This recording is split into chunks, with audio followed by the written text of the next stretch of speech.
Ken Hirsch.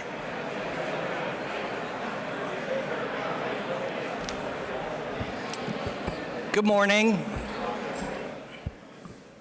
Good morning, and thank you all for being here. I'm Ken Hirsch, the President and CEO of the Bush Presidential Center in Dallas, and it's an honor to be here. It's also an honor at the Bush Center to continue the work that was started by President and Mrs. Bush when they were at the White House, and to take on new work inspired by them and their values. The values around less government dependency, political and economic freedom, and a strong and compassionate country here and abroad. And that last one is very germane to the conversation today.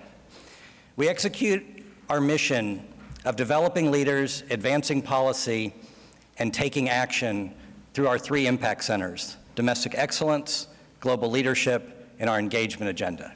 To be a great country, strong economic growth, great education, take care of your veterans, and develop future leaders. And those are the four initiative areas of our Domestic Excellence Impact Center. And globally, it's about spreading global health, human freedom and democracy, and empowering women. And those are the three major initiatives in our global leadership. And then the engagement agenda is about how we engage the world. And we do that in Dallas through a wonderful museum and archives and library. We do it through our publications and our outreach, and we do it through partnering and convenings like the one today. Before I get started, I do want to acknowledge the great support that we have from our partners. Tonight and today, the U.S. Chamber of Commerce, the Walmart Foundation, the Boeing Company, Deloitte, Starbucks, and Politico have been wonderful partners in putting this event on, and I thank you all very, very much for your participation and your partnership.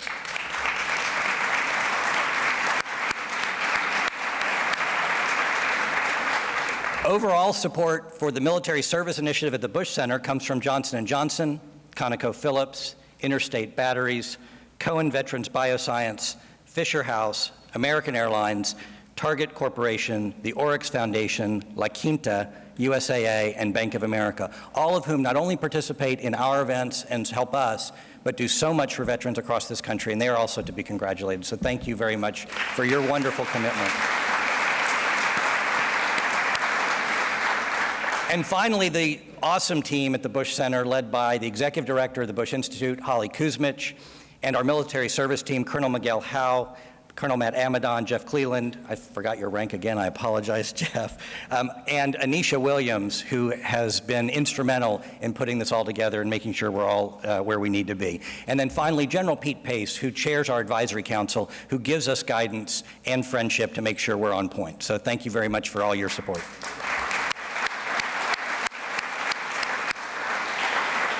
Today's topic is obviously a very important one that brings us together, and that is, how do we collaborate and really collaborate to help our nation's post-9/11 veterans make a successful transition to civilian life? Research shows that the three most important things about a successful transition are health and well-being, access to education and training, and finding meaningful employment. And the good news is that the nation has overwhelmingly responded to that challenge. The call to support our veterans, our post-9/11 veterans, is unprecedented in our recent history, and for that we should all feel great.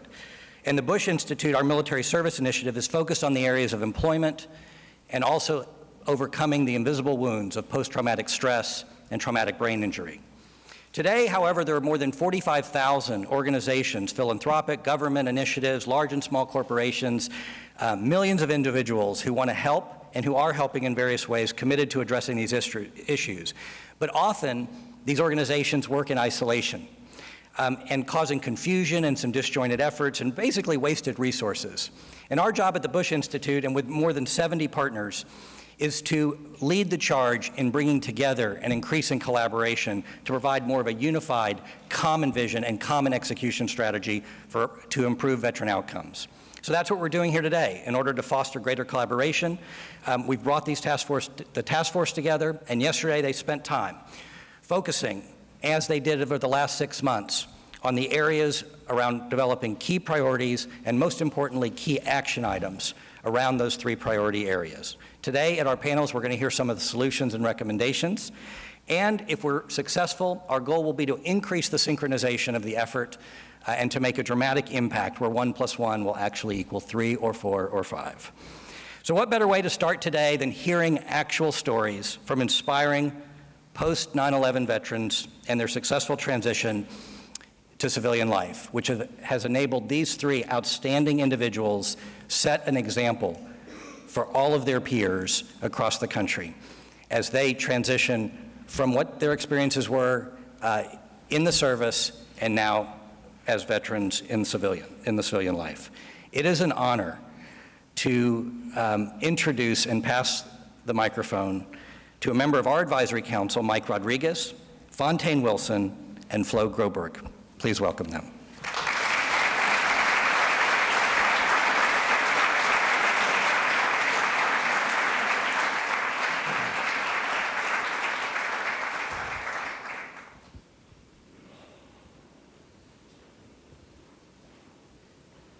My name is Michael Rodriguez. I'm a post-9/11 veteran. I'm the husband of a post-9/11 veteran. I'm also the proud father of a post-9/11 veteran. I served for 21 years in the United States Army as a Special Forces Green Beret. Oftentimes people ask me, what happened? What's your story? Where'd you get injured? The most memorable time was when my son, who was 6 at the time, came to me and asked me that very question. He had seen the gradual decline in my health and couldn't understand why. So he asked me one day, "Daddy, what's wrong?" I was struck with his inquisitiveness, but more so by his true sincerity and compassion.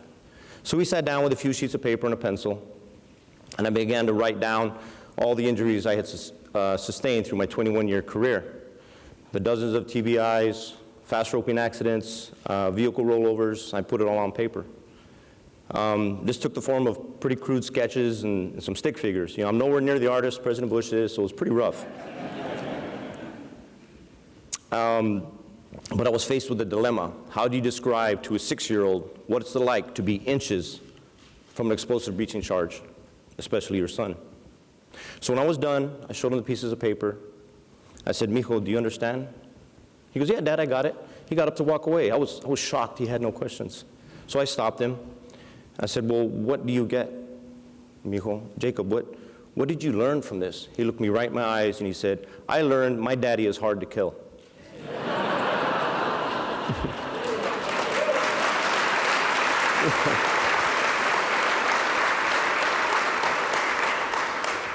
So with that statement from my son, I was reminded of the innocence and purity of a child's mind, their ability to see the beauty, strength, and positive aspects of life that we sometimes adults tend to forget. What he saw in those pages was triumph over death. That's something I could not quantify. I realize every single one of us faces obstacles, whether they are visible or invisible. Obstacles are meant to be overcome, and no obstacle is too great. Through identification of my own personal obstacles in the forms of post-traumatic stress and traumatic brain injury, I had identified my enemy. As we all know, in order to effectively engage the enemy, you must clearly identify that enemy. The onus was on me. So I began to wage a war against my enemy, a war I wasn't necessarily trained to fight in, but I fight nonetheless, sometimes in the form of artistic expression, but most of the time through my continual service to the civilian and military communities alike. I have post-traumatic stress and traumatic brain injury, and I'm not ashamed to say that. I eagerly face these obstacles daily. Taking ownership of my own fight not only brought me here today before you all, but it has been the key to my successful transition.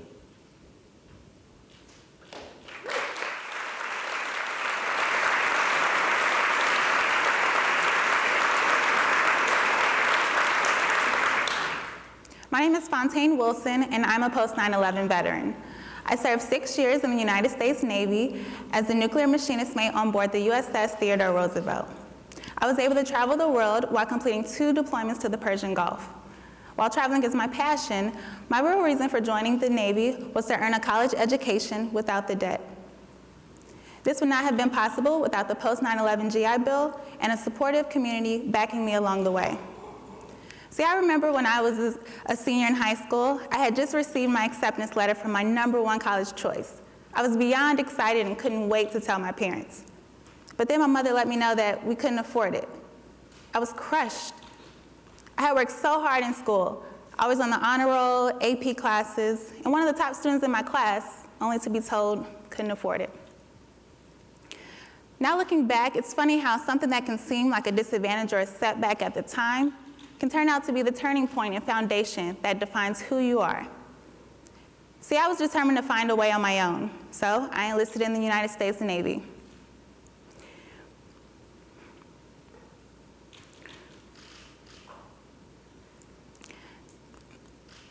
And in the United States Navy, I decided not to take the easy route. I decided to join the Navy's nuclear power program, considered one of the most demanding academic programs in the US military. After 45 hours per week in the classroom and another 20 additional study hours outside of class, I almost gave up on my plan to go back to school. But it was that discipline and work ethic that got me through some of my hardest moments in petroleum engineering at the University of Houston. Now, you would think after learning how to operate a nuclear reactor that school would be a breeze, but it wasn't for me. I still felt like a lot of time had passed since I was last in a traditional classroom, and I couldn't relate to the 18 and 19-year-olds in my class. But what helped was when I finally connected to other veterans on campus. It was through the Veterans Service Office and Student Veterans of America that I found my family again. Those who knew what it was like to serve in the military and who were going through the same transition I was. I became a work-study student at the Veterans Service Office and co-founder and then president of Student Veterans of America at the University of Houston. This was a key moment in my transition. It challenged me as a leader.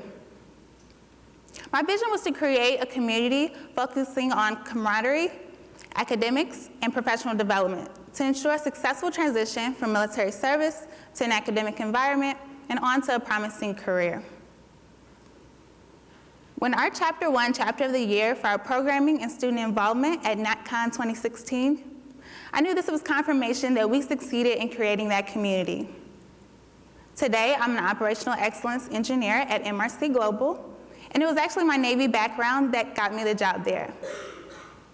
I'm thankful that at MRC Global, they support and even encourage my involvement outside of work with the veteran community.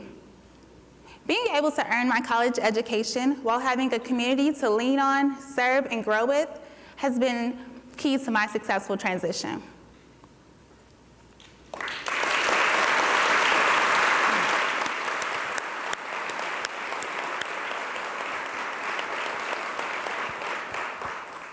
Morning. My name is Flo Groberg, and I am a post-9/11 war veteran. I served 7 years in the United States Army as an infantry officer. I am also a recipient of the Medal of Honor due to the actions that happened on August 8, 2012. I want to share with you a little piece of my story, my transition story, back into the civilian workforce. But before I talk about that, I have to remind you and remind myself of how hard it was to get there. Like Michael, I suffered from PTS. See, I lost Command Sergeant Major Griffin, Major Gray, Major Kennedy, and Reggae Abdel Fattah on August 8, 2012. And while recovering at Walter Reed, I was struggling with those demons. I was struggling with survivor's guilt. And it took the help of one incredible individual, Travis Mills, quadruple amputee, who really took the time to come talk to me and bring me back out of my rut. What's incredible about this journey is the fact that once I got back up, I realized that I needed to transition. Unfortunately, I was lost. See, I had a 2-, 5-, and 10-year plan. They were all in the military. I didn't have a contingency plan as a civilian. So when I had to transition, I remember thinking, I don't know how to write a resume, I don't know how to speak that resume, and I don't know how to network. So I needed help. I needed a mentor. And just like Travis Mills, I found that mentor in Jared Shepard with Warriors Ethos. He was a fellow veteran. He took me in and he said, I'm going to give you a hand up, not a hand out. We're going to work together to transfer over those skill sets and those experiences from the military into civilian words on that resume. We're going to do mock interviews. And then we're going to network. Trust me, trust in yourself, be confident, and I'm going to give you the right opportunity to succeed. So I shook that hand. I took that path. It wasn't easy. I still struggled with my demons. I didn't have the self-confidence because I didn't understand how an infantryman who carried a pack and walked up mountains in Afghanistan could successfully transition into corporate America. But I believed them, and I took a chance. 6 months later, I had a great opportunity to work for the Department of Defense. I believed in myself because I knew that my skill sets and my experiences could bring something to the civilian worksite. Today, I have the honor to be a member of the Boeing team. I am the Director of Veterans Outreach for the company, but most importantly, I'm a teammate of 20,000 self-identified veterans in our company. I'll be honest with you, the reason I'm there is because just like my teammates at the company, Boeing saw something in me. They saw that the military forged my character. It gave me drive. It gave me courage. It made me mission focused. It gave me confidence. And it really instilled that hunger to always succeed. Today, I am where I am because of those military experiences. They're all key to my successful transition. Thank you.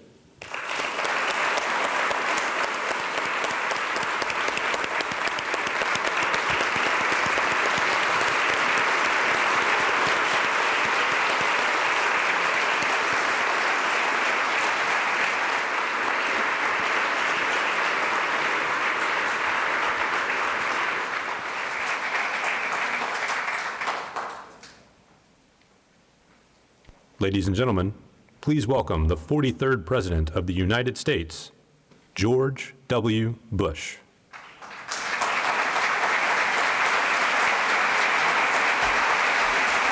Thank you all.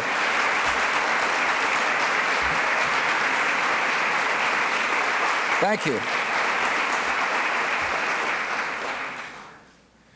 It's nice to be back in Washington.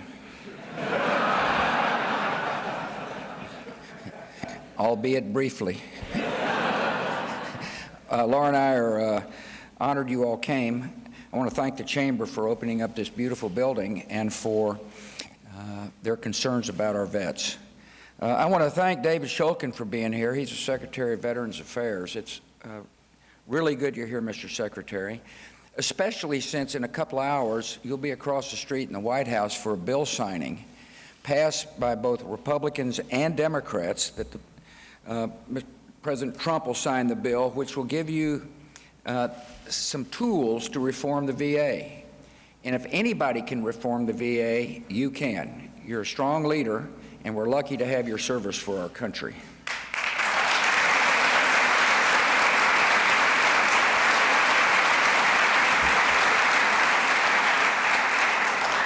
You know, a lot of times you hear people gripe about the VA, and I'm sure there's some flaws in the system.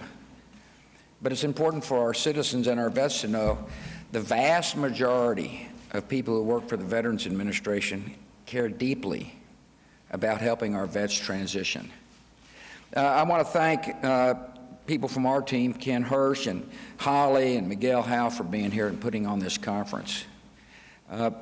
With us today are three educators from three parts of the country. Ken Steinerhunt from Syracuse University that spends a lot of time on veterans issues. Margaret Spellings, who used to be in my cabinet and was Ken's predecessor at the Bush Center, is now the head of the University of North Carolina. And representing the great state of Texas, Admiral Bill McCraven from the University of Texas System. They're with us because they're going to discuss how better to help our vets get a meaningful higher education. There is well, as Fontaine said, that she felt a little out of place at University of Houston, primarily because of age, but also because of experience. And the question is, can these universities help these vets better transition? And so they're here to talk about their ideas, and I want to thank you for being here. We've got a lot of vets here today and their families. I wish you would stand up so we could recognize you. Vets and families. Yeah.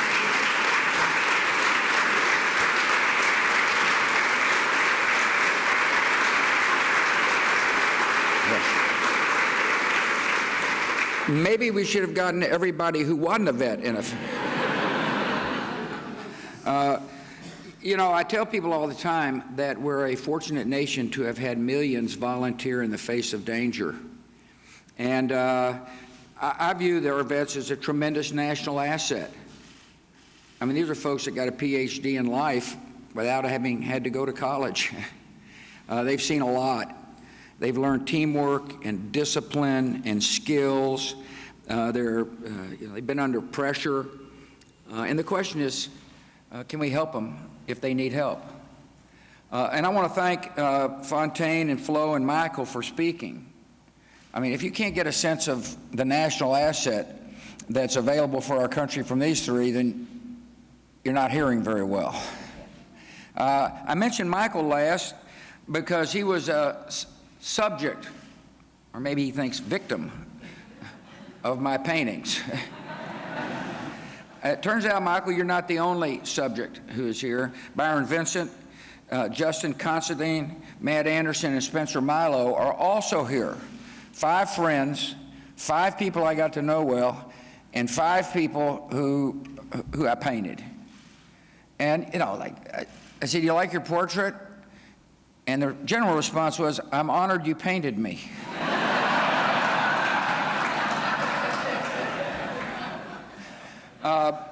The reason I painted the men and women in the book Portraits of Courage is to share their stories and to raise money for the veterans programs at the Bush Center. So for those of you who have not bought the book yet, feel free to do so. One of the issues I hear a lot about from my veteran friends is, "I want to work." I think the primary issue among the vets is, can I find meaningful employment? And one of the things at the Bush Center we have done is we've joint ventured with the U.S. Chamber to help our vets better understand how to bridge the military-civilian divide. In other words, how better to talk in civilian terms. As well, we're trying to help the private sector understand what a vet means when he speaks. Like, what's your qualification, son? I'm a sniper. A lot of corporate vice presidents will probably say to themselves, "I don't think we need a sniper this year." Hopefully what they'll say eventually is, "This person is cool under fire. This person is willing to take on a tough assignment. This person is disciplined and well-trained." And so we've developed what's called a Veteran Employment Transition Roadmap. And for those vets who are interested in discovering what we've discovered and how to give yourself a better chance of finding work, go to the Employment Transition Roadmap at bushcenter.org. Now, one of the things that prevents vets from realizing their dreams of working are the invisible wounds of war. And in the book that I painted, there's stories which yield important lessons that we've learned. And Rod talked about one of them, and that is the stigma of post-traumatic stress. Notice we dropped the D. Because if you're labeled somebody with a disorder, you're likely not to admit you've got a disorder. I mean, who wants to be labeled a disorder? You know, like, say to themselves, "I can't find work if I get a disorder. I won't get promoted if I get a disorder. People won't understand me if I have a disorder." And so in order to help defeat the stigma of post-traumatic stress, we dropped the D. I like to tell people it was courageous to volunteer in the face of danger, and it's just as courageous to talk about the invisible wounds of war.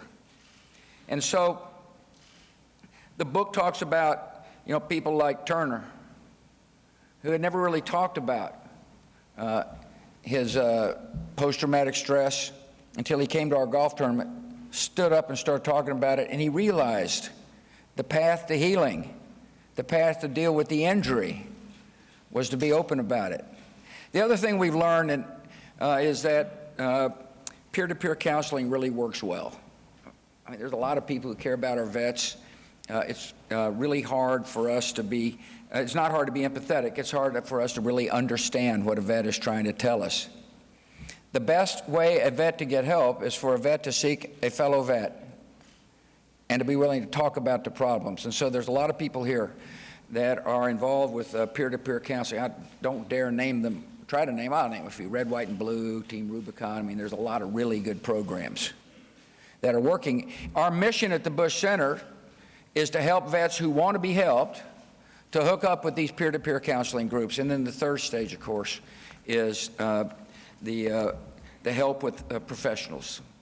Cohen Center does a lot of good work. The VA does a lot of good work. And the fundamental question, and this is what the Secretary is committed to, is finding out that which works and focus on a result, not who gets credit, but how can we help the vets transition. And I'm confident that the work we're doing here today is really going to make a big difference. That's why it's important that you all take what we're doing seriously and come up with recommendations and action plans that all of us can help implement. One thing we're going to do at the Bush Center is, and we're pretty good at this, and that is helping people understand what it means to be a leader. So, you know, one of the real dangers of these presidential libraries is we can become pretty irrelevant quickly. And we got 4 really good libraries in our part of the world. Johnson, Bush 41, Bill Clinton, brother with a different mother, and ours at SMU. And so Margaret Spellings came up with this idea that Bill's library and my library started, and that is to have what we call presidential leadership scholars, to bring people from all around the country, 60 a year, to our respective libraries to teach them case study methods on leadership. How does the president make a decision? What does the president do with people in his team? And the purpose of which is to train new leaders and to give them a new perspective. Well, today we're announcing we're going to do the same thing for veterans and those involved with helping veterans. And so applications for a veteran leadership program will be made available on our website, bushcenter.org, starting this fall. I'm confident this program will make a lasting impact on not only our vets, but on those who are trying to help our vets. Again, I want to thank you all very much for being here. This is a spectacular gathering of people who are committed to one thing, and that is helping vets, and in so doing, help this great nation of ours. God bless.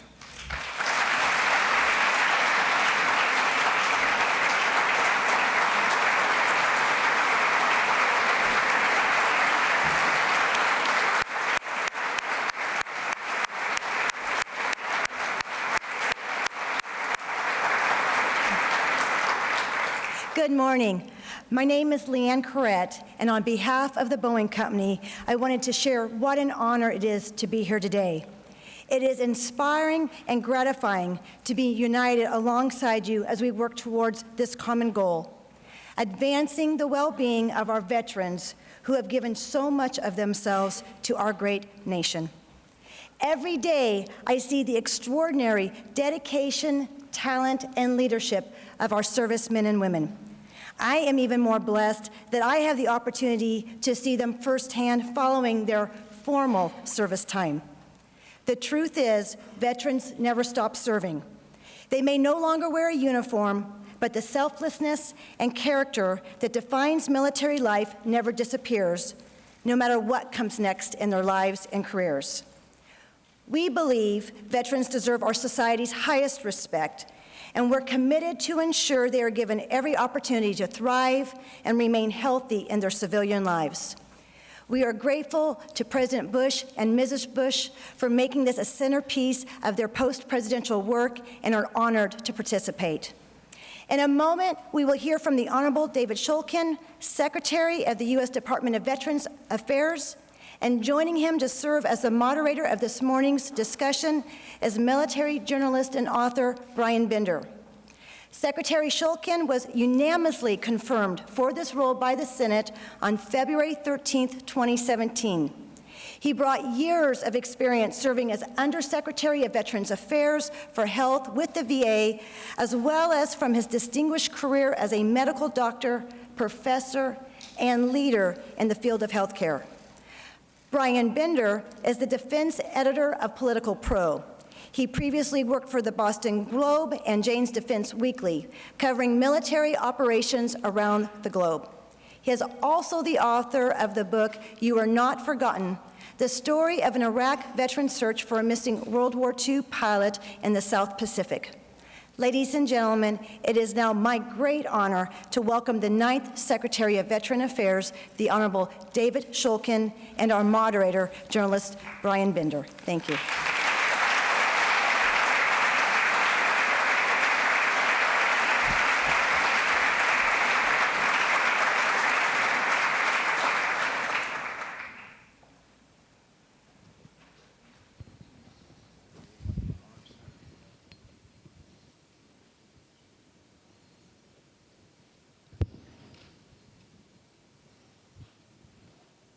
Happy Friday, everyone.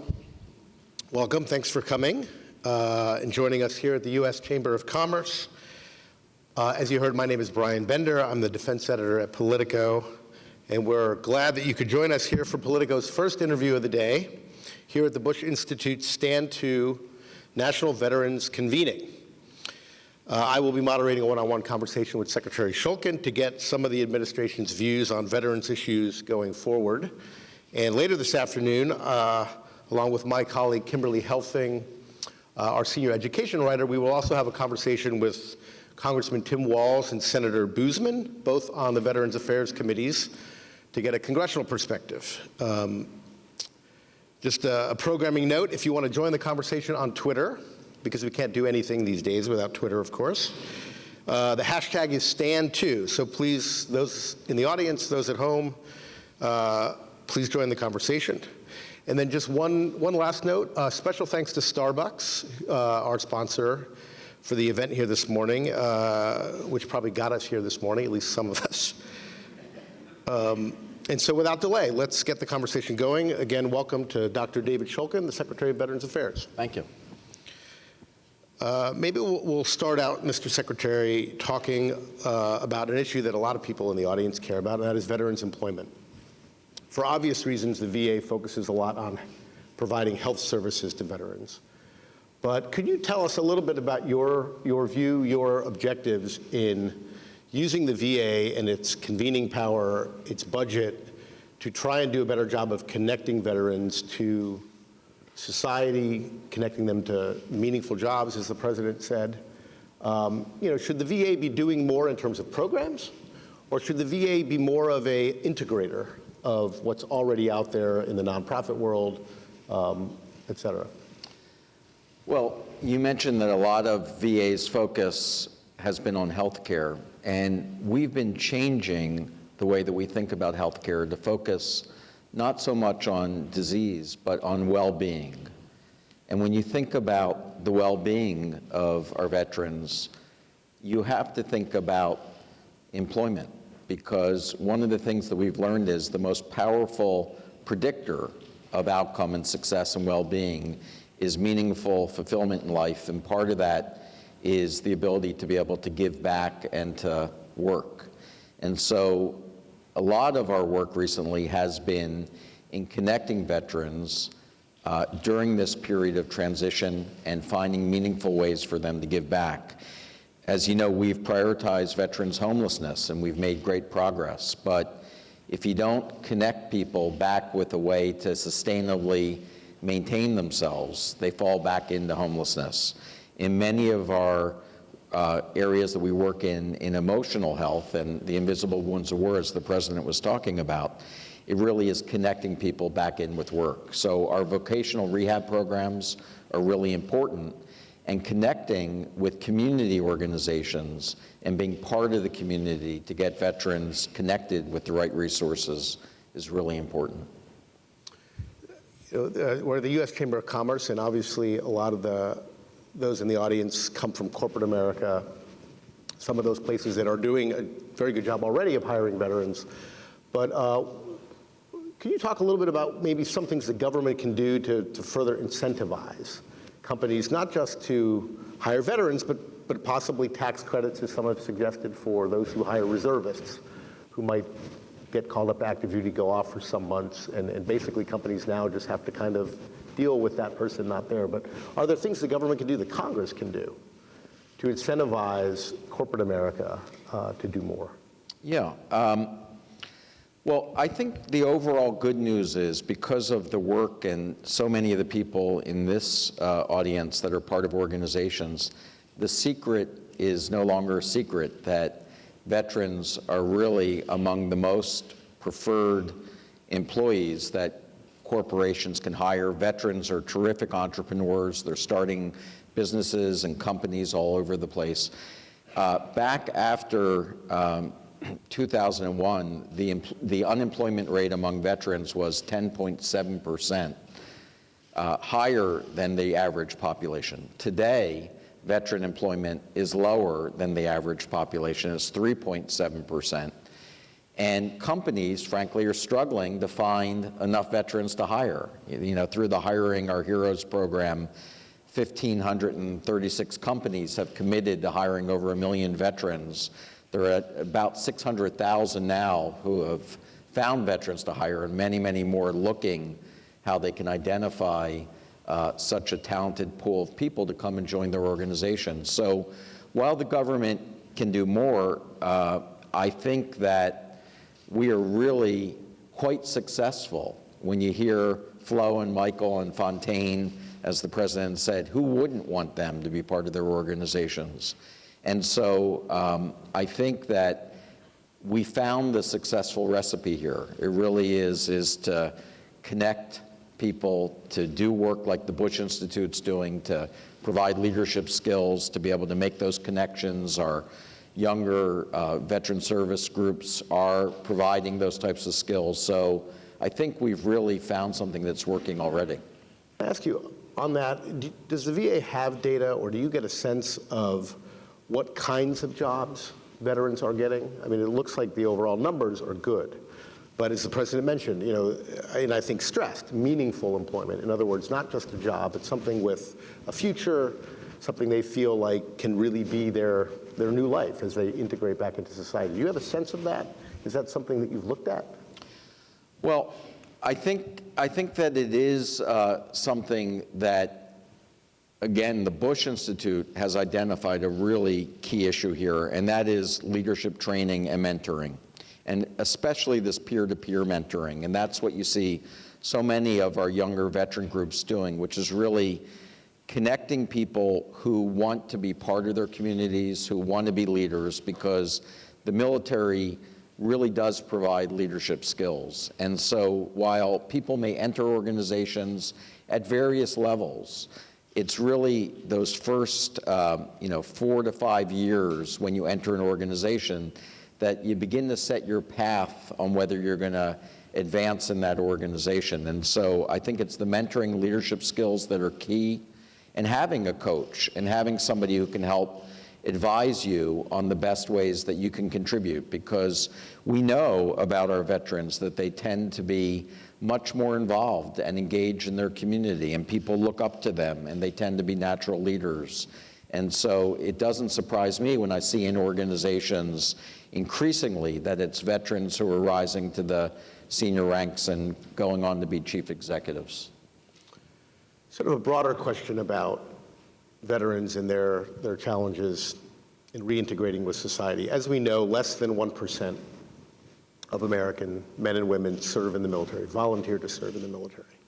How concerned are you that as America's conflicts have dragged on for more than a decade and a half now, post 9/11, that you have a country that is by and large disconnected from the military itself, from military families, from veterans? You know, don't really fully comprehend what they go through, the struggles that they undergo. If they do know, perhaps they're getting not a comprehensive picture of it. Are there things that someone at your level can do in terms of trying to connect the country at large a little bit more with what some would argue is almost a Praetorian Guard? It's a very narrow set of people who sort of live in their own world oftentimes and feel that it's really hard to come back to society and really be understood. Yeah. I'm very concerned about the increasing military-civilian divide. We talked about this a little bit last night with the president, and work's being done at Syracuse University to really try to understand this. But with 0.8% of our population now serving, we have many, many American families who don't even know people who have served or are currently in the military and don't understand what I've had the privilege as Secretary of understanding about the tremendous commitment that not only these young men and women give when they go off to serve their country, but their entire family gives when they go off to serve. And so part of our responsibility at VA and so many of our community groups is to make sure that we let people know about not only what these young men and women do when they raise their hand to protect our country, but what our responsibility is as a country to them, not only when they go off to conflict, but when they come back. And I think that is one of the roles that we see. And, we learn a lot by looking at other countries. When you take a look at countries, and I'm thinking, in particular where everybody in the country serves, like a country like Israel, you do not see so many of the problems when people come back with emotional or invisible wounds of war, because everybody around them understands. So they have a built-in network where most families have somebody who serves so that the community understands. And I think what happens here is people return, and except for fellow veterans, most people around them in work and in their life don't understand what they're going through. So I think that we have to do a much better job of getting people in the country to understand how they can support our veterans when they return. Maybe we can switch gears a little bit and talk about what you probably know best, which is health, which is a huge role that the VA plays. Maybe we can start with the Choice Act, which, as many of us know, is fairly recent legislation that tries to take a little bit of the burden off the VA and help veterans who may not be close to a VA facility or clinic to get care, to get good care, and to do it through the private system, through a voucher program. That was just recently renewed by the Congress for some period of time. There's some question about whether there's enough money to fund that. And so can you talk a little bit about just how it's been working, number one, but also where you see that going? Is that a model for perhaps a much larger program where you have kind of a public-private system overall that relies on perhaps the VA health system for certain things, but then provides government subsidies for veterans to go to their family doctor if that's what they want to do, regardless of where they live? Well, the origins of the Choice program started with the VA crisis in April 2014, where it became known that the demand for services was much greater than the supply of services in VA, and Congress came up with the Choice program legislation. I think the most important thing that we learned from that was that VA can't do this alone, that VA needs to work with the broader community in healthcare and outside of healthcare if we're going to really do and uphold our responsibility to our veterans. Congress, of course, designed the program, and they designed it in a way that had two problems. One was it was amazingly complex, so that veterans didn't understand how to access the program. I can't imagine that it was right. complex. And the people who worked in the VA didn't understand how to work the program.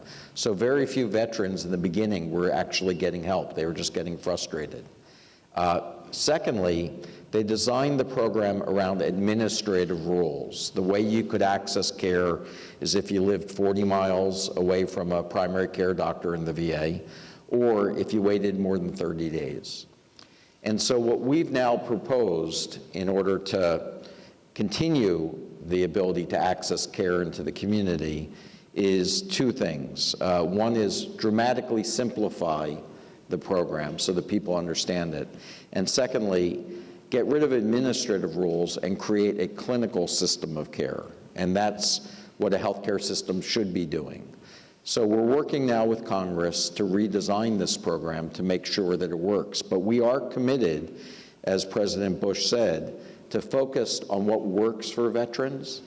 And what I think is clear what works for veterans is you take the best of what VA does, because VA is doing terrific work in many areas, and you take the best of what the private sector does, and you allow the veteran to be able to access services in an integrated fashion so that you don't experience the gaps in care that many in the private sector experience, where doctors aren't talking to each other, we're not sharing information, and so people get caught in these gaps. But if you can create an integrated system between the private sector and the VA, I think veterans will benefit the most from that type of system.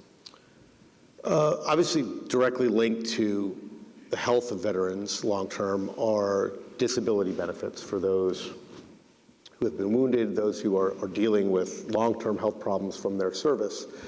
But the disability system as it's structured, as I understand it, has not been changed very much at all for decades, really. So I'm wondering if that is an issue that you've started to look at as well. In other words, we live in an era where a veteran who might have, God forbid, lost a limb or had a lifelong injury like that could still be fully employed in a digital economy. Could still live a full life in a way perhaps that a generation or two ago a veteran could not. Does that beg the question of, well, is our disability system, the payment structure, the compensation structure, is it up to date enough? And should it include new things, wellness programs, for example, that try to help veterans longer term live a fuller life as opposed to just writing them a check? Yeah. One of the challenges that I faced coming into government from the private sector, not getting an education in Washington, is the challenge that it is to suggest new ideas that may potentially be viewed as a takeaway from current benefits. That's extremely hard to do in Washington. So I think you have to start with that everybody recognizes that we have a responsibility as a country to provide and to be able to supplement resources for veterans that were harmed or injured during their time of duty. And I don't think anybody's suggesting that we take away our commitment to that. But to suggest that there's not a better way to do things, I think is also wrong. And so I believe our current disability system that is designed from 50, 60, 70 years ago, I would suggest that it's not sustainable, and it may not be achieving the results of well-being for our veterans. Our system incentivizes disability when our system should be incentivizing health and well-being.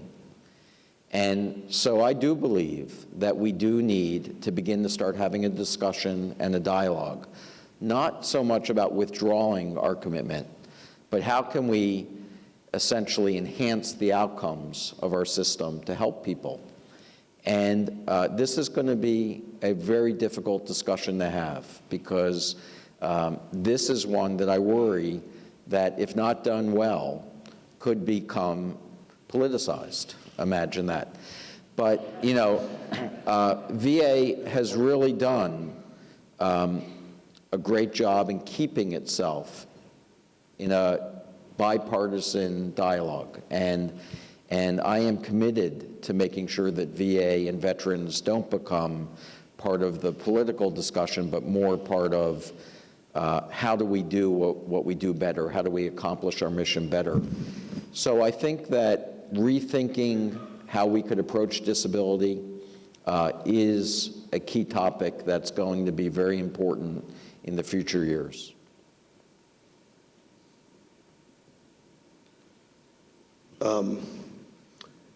We've heard a lot this morning, or we've certainly been focused on post-9/11 veterans, as we heard from some of them this morning.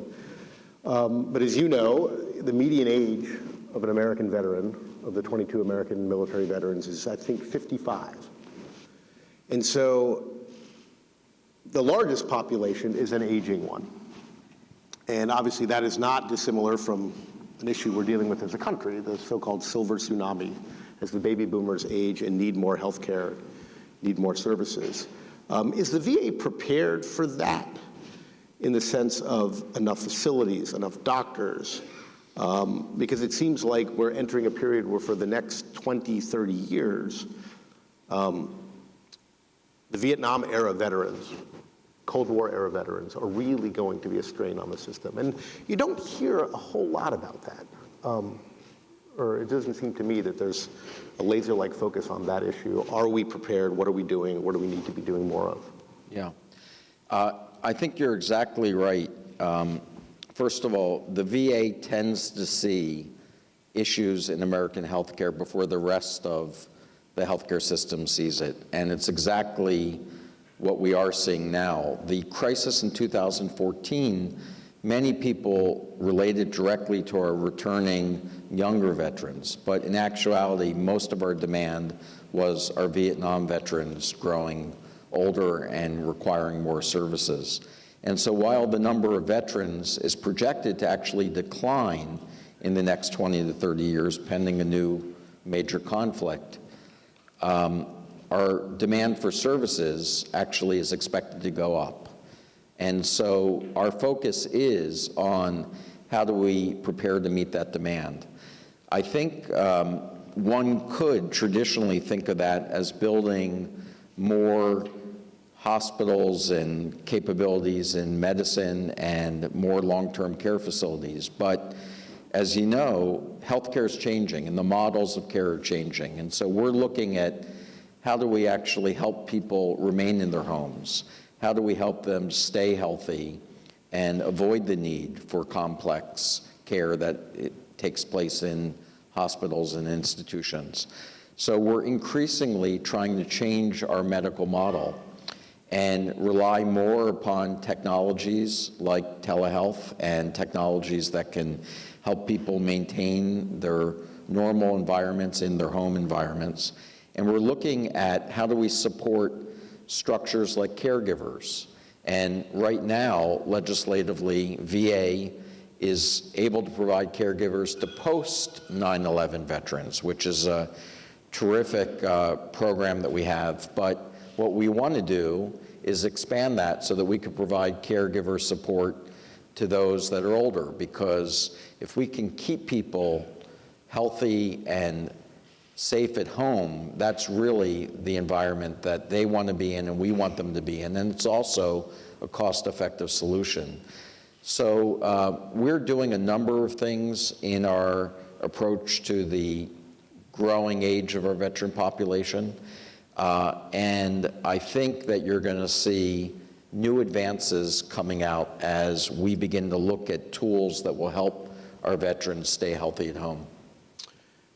One last question on veterans' health, and of course all of this is connected with employment and reintegrating into society in a meaningful way, finding a new life. A little bit of a controversial question, but as I know you're aware, the American Legion, one of the oldest, or certainly largest veterans organizations, not necessarily representative of the 9/11 generation, has been appealing to President Trump to reclassify, or at least consider reclassifying cannabis, marijuana, so that the federal government could study its potential therapeutic properties for PTS. And I'm going to start calling it PTS, not PTSD. And as I said, a controversial issue. Clearly, the government would have to go through some very significant steps to get to the point where federal research could be done. But you yourself said you think the VA needs to do what works. And we don't really know if that works, but there is certainly, as I think you would agree, some indications that in a very controlled environment could possibly supplement some of the drugs, some of the therapies that are currently being used, but some would argue are not really working. I mean, we still have 20 veterans a day killing themselves. Every time I see that statistic, I'm shocked each time. It's one of those few things that will shock you each time you hear it. So what is your view as a medical doctor? Do you think the government should study it, or at least begin to see whether there might be something there? Well, our top priority, the only clinical priority that we focus on right now as our top priority, is the prevention of veteran suicide. And we are taking the approach that until we can see results that are decreasing that number and getting it to zero, we have to be open to new ideas that are out there or therapies that may help. I wish that I thought it was going to be a simple one pill is going to fix this. I don't believe that's going to happen. I believe that this is going to be a multifactorial approach, which means that we have to be open to all sorts of new ideas. Now, the issue of medical marijuana from the federal government point of view is one that right now we are prohibited by law from doing research on it or prescribing it. So this is an area where actually the states are going to be leading in this, because as it is increasingly being, laws are being passed at the state level to use medical marijuana, we are seeing increasingly not only more clinical data coming out, but we are seeing more research that's being done. And so as a physician scientist, I am extremely interested in learning from that data and trying to see, is this something that could help and could help veterans? But in this case, we are not going to be out there doing that research or prescribing these different medicinal preparations unless the law's changed. Gotcha. I wouldn't be doing my job if I didn't ask you about some news of the day, and we heard about this morning. You will be at the White House later as the president signs the VA Accountability and Whistleblower Protection Act, something that I think members of both parties have wanted for a long time. That gives you some more power, some more authority to make management changes at the VA. Can you give us a sense of where your head is about how you will go forward using some of that new authority? Yeah. Well, first of all, I'm grateful to Congress and the President for moving forward with this. And you do see, this is an example where there is bipartisan support to help us fix issues that we know have been broken for a long time. And the basic issue is that in order to work in the VA, I believe it is an honor and a privilege to be able to serve. And there are, in small numbers of cases, employees that have forgotten that and clearly have lost their commitment to the values that we hold dear. And when you let people stay in an organization who are not demonstrating those values, that decreases the morale and takes away the motivation for the vast, vast majority of our employees who, as President Bush said, are overwhelmingly people that we're proud of and the greatest professionals that I've seen working in healthcare in my career. So I believe that to be able to move people out who have lost their way is going to be part of the solution in fixing the VA. And in fact, without that, without the ability to get the right people in these jobs and the right people in our leadership positions, I don't think we're going to be able to reform the VA. So this, to me, today is an important day. It's good news for veterans and their families. It's good news for our employees, because we need to make sure that everybody who's working in the VA is there for the right reasons. I don't think that this is going to be something that is abused. I take it seriously that everyone deserves due process, and we're going to make sure that that due process exists. But when we find evidence, and we've seen a lot of cases recently in the press that have just been so frustrating that we remove the employee and the Merit System Protection Board judges bring those employees back. You just shake your head at those cases. So after today, I think we're going to be able to change that course in VA, and it will be a positive step forward. You mentioned bipartisanship, and I think we would all agree that the veterans issue these days seems to be one of the very few areas where members of both parties can get together and try to get things done. This afternoon, as I mentioned, we will have a bipartisan duo up here from the Senate and the House on the Veterans Affairs Committees. What are a couple things you would ask them?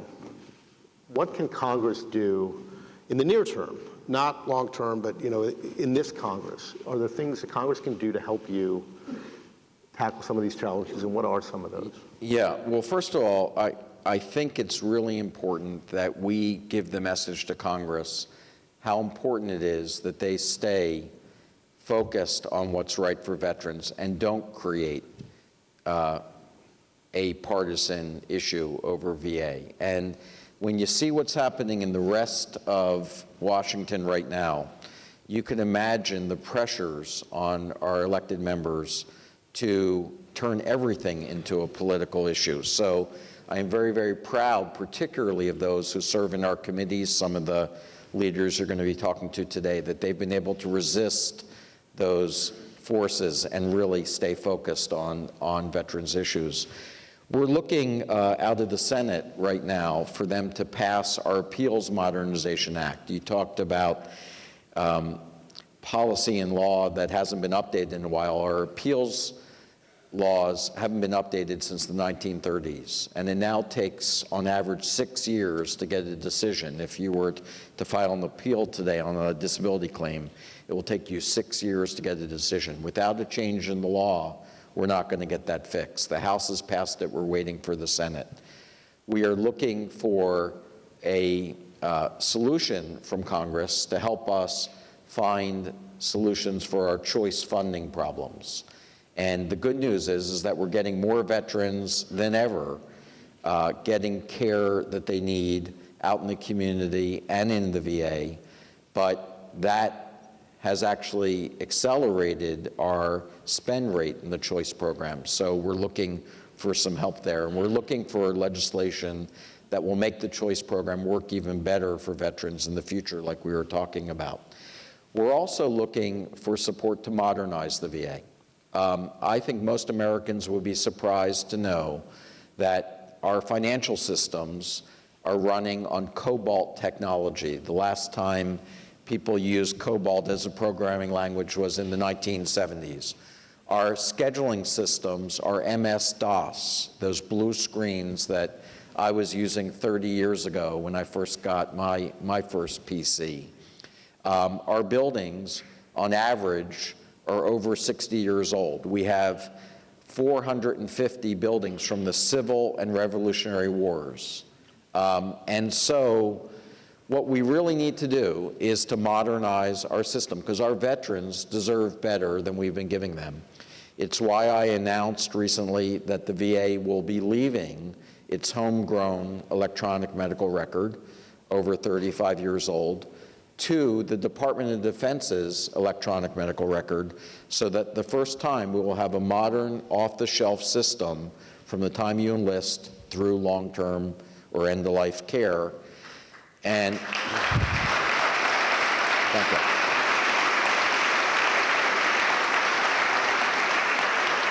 And we need Congress to step up and support those types of initiatives. These aren't cheap, but in the long run, this is when you send somebody off to war or to conflict, you have already committed to a lifetime of responsibility.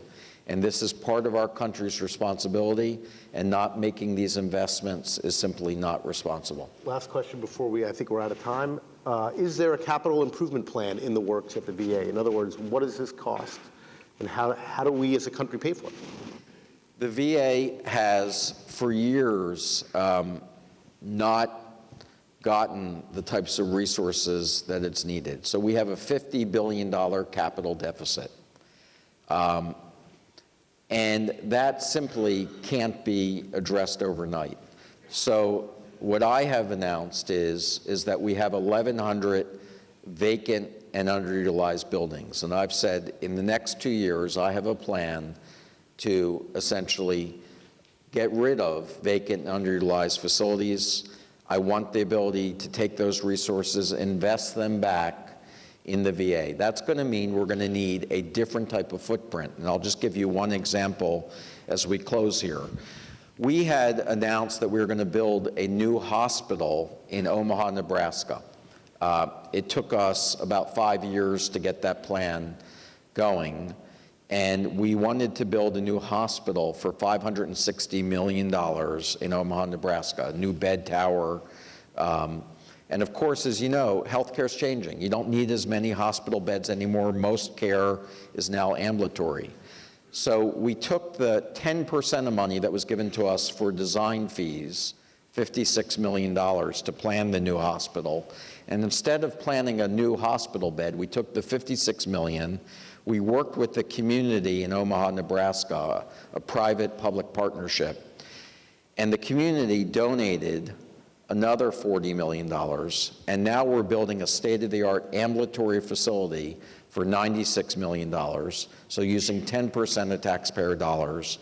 And we're going to have a state-of-the-art facility in Omaha that will serve the needs of veterans without building a big bed tower. And I think we need to think about what the footprint of VA is going to look like in the future so that we can get state-of-the-art facilities without having to spend the type of money that we've always thought we needed in the past. And so I think together and working more with the private sector, we're going to be able to reshape the system so everybody's proud and veterans are getting the best care. With that,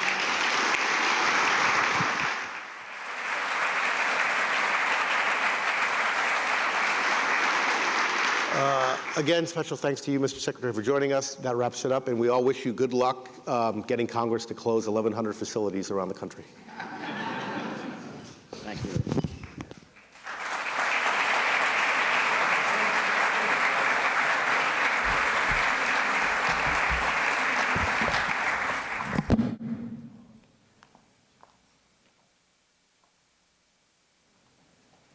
Ladies and gentlemen, please welcome Mrs. Laura Bush.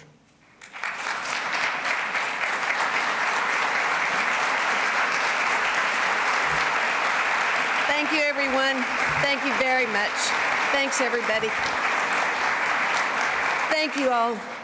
Thanks to Eric Eversole and Tom Donahue. Thank you all for hosting us at the U.S. Chamber of Commerce today. I'd like to recognize Meg Cabot, the National Director of the Caregiver Support Program at the Department of Veterans Affairs. Thank you for joining us today, and thank you for your commitment to serving our military spouses and families. A special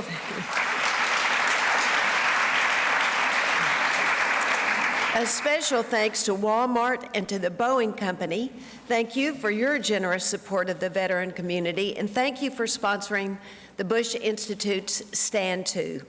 And to all the veterans and active military here today, thank you for your selfless service to our country. As many of the servicemen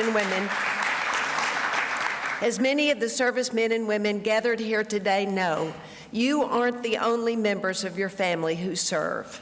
Your spouses serve as well.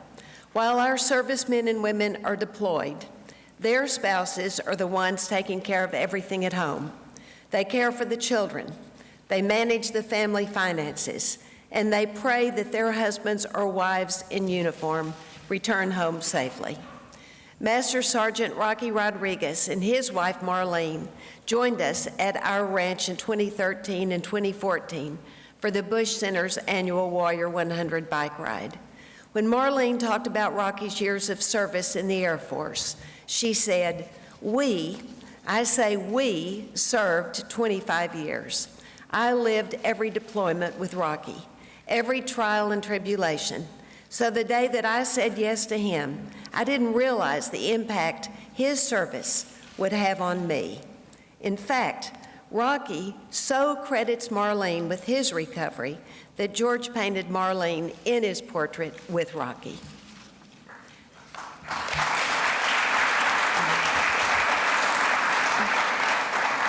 That's why it's so important to make sure that while our servicemen and women receive the support they need when they come home, that we care for their spouses and families too. Today we're discussing ways to improve veterans' transition to civilian life in the areas of wellness, education, and employment. While there are over 4 million post-9/11 veterans, there are 8.10 million family members, and we must consider how we can support their transition as well. All caregivers hope for their families to be in good physical and mental health, but as veterans transition to civilian life, they often deal with the stresses of uncertainty and finding new meaning in their lives.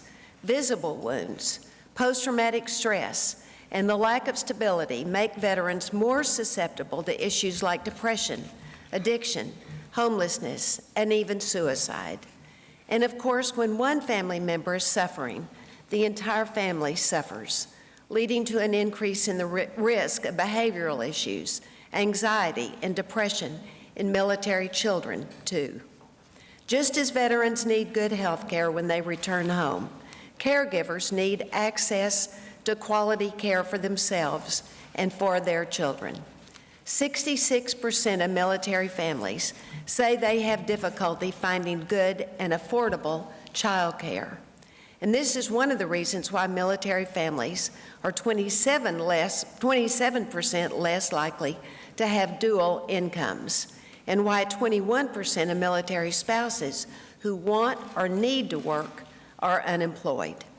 15% of military caregivers spend 40 hours a week at home caring for their veteran, and often spend even more time caring for their children when child care is unavailable.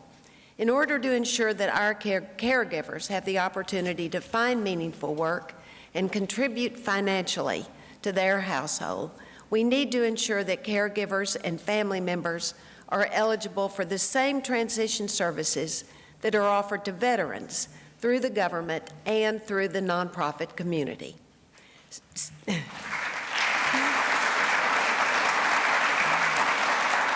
Stephen Schwab is here today representing the Elizabeth Dole Foundation. The Elizabeth Dole Foundation's mission is to create an America where military caregivers are empowered, appreciated, and recognized for their service to our nation. Through their Hidden Heroes caregiving community, caregivers around the country can access a digital forum where they can find emotional support for themselves and their families, and where they can learn from other caregivers, and where they can discover resources and programs that are available in their own communities.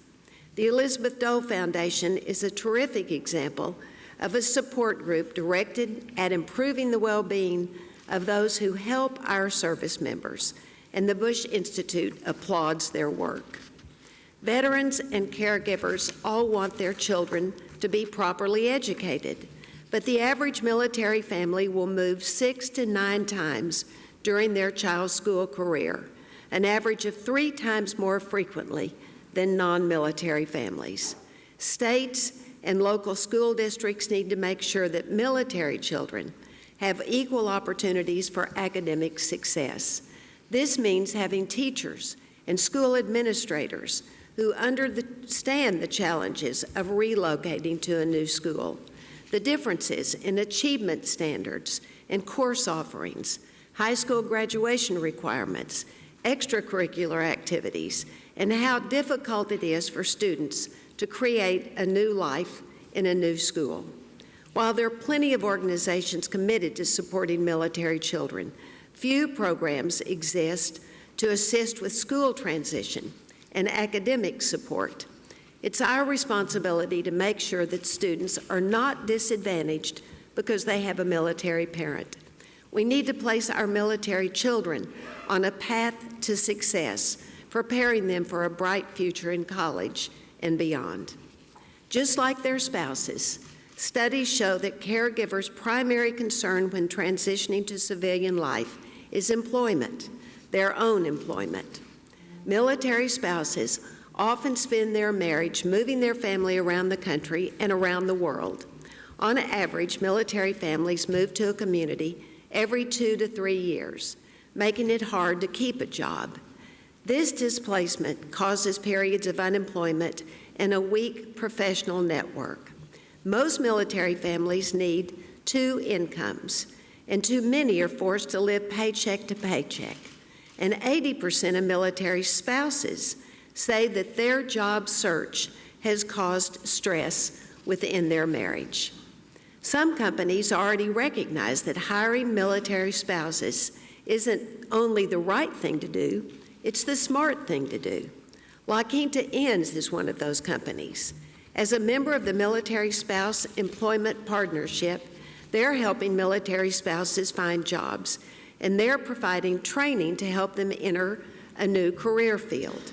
And just this week, Starbucks committed to hiring 10,000 veterans and military spouses by 2018 and 25,000 hires by 2025. The Elizabeth Dole Foundation, La Quinta Inns, and Starbucks are just a few organizations that have identified themselves as leaders in helping our veteran caregivers and families in the transition to civilian life. And I'm grateful for their example. I want to thank the other 70-plus organizations recognized here today, government agencies, business, nonprofits, academia, and philanthropy. Thanks to you for your commitment to our veterans and their families. As you work to improve veterans' transition, I ask that you also consider how you can support the hidden heroes, the spouses, the fathers and mothers, the children of the loved ones who also serve our country. Military families are American families. They have the same priorities to create a nurturing home, to take care of their loved ones, to find a strong education for their children, and to be financially secure. And they do so with more difficulties and obstacles. I'm reminded of the old line that the dancer Ginger Rogers did. She did everything that the great Fred Astaire did, except that she did it backwards and in high heels. Our military is the strength of our nation, and our service members are the strength of our military, and our caregivers are the strength of our veterans and wounded warriors. Their devotion to our men and women in uniform and their commitment to their marriage, to their family, and to our country is an inspiration to us all. Thank you all, and God bless you.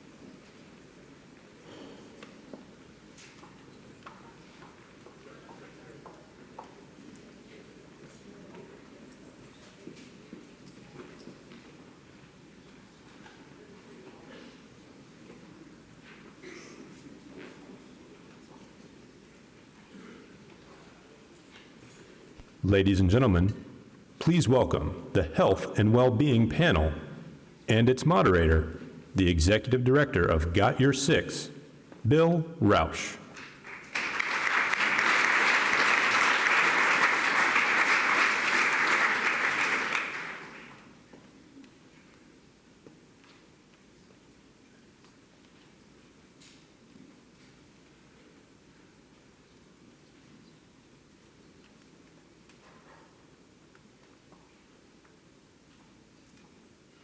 All right. Good morning. After a little bit of a delayed entry, I'm happy to report, although we will not be talking about medicinal marijuana, we are going to have a lot of fun on the Health and Wellbeing panel. And so before we begin, again, my name is Bill Roush. I'm an Iraq War veteran, Executive Director of Got Your Six. I have a remarkable, diverse, powerful group of executives and senior leaders in fields from research, philanthropy, nonprofit support, healthcare support, and we're going to have a tremendous conversation.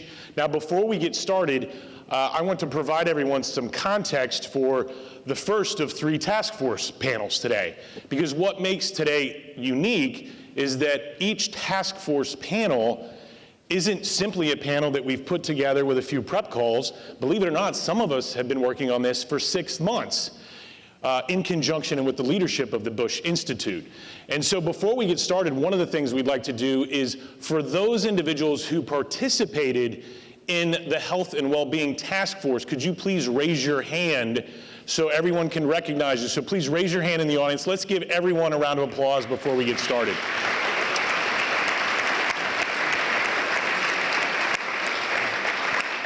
And so health and well-being, what does that mean? And many of the individuals who raised their hands, certainly everyone on this panel, have been spending a lot of time talking about that. And yesterday, we had a culminating event where we really broke down not only what does it mean, but what is the vision for achieving health and well-being?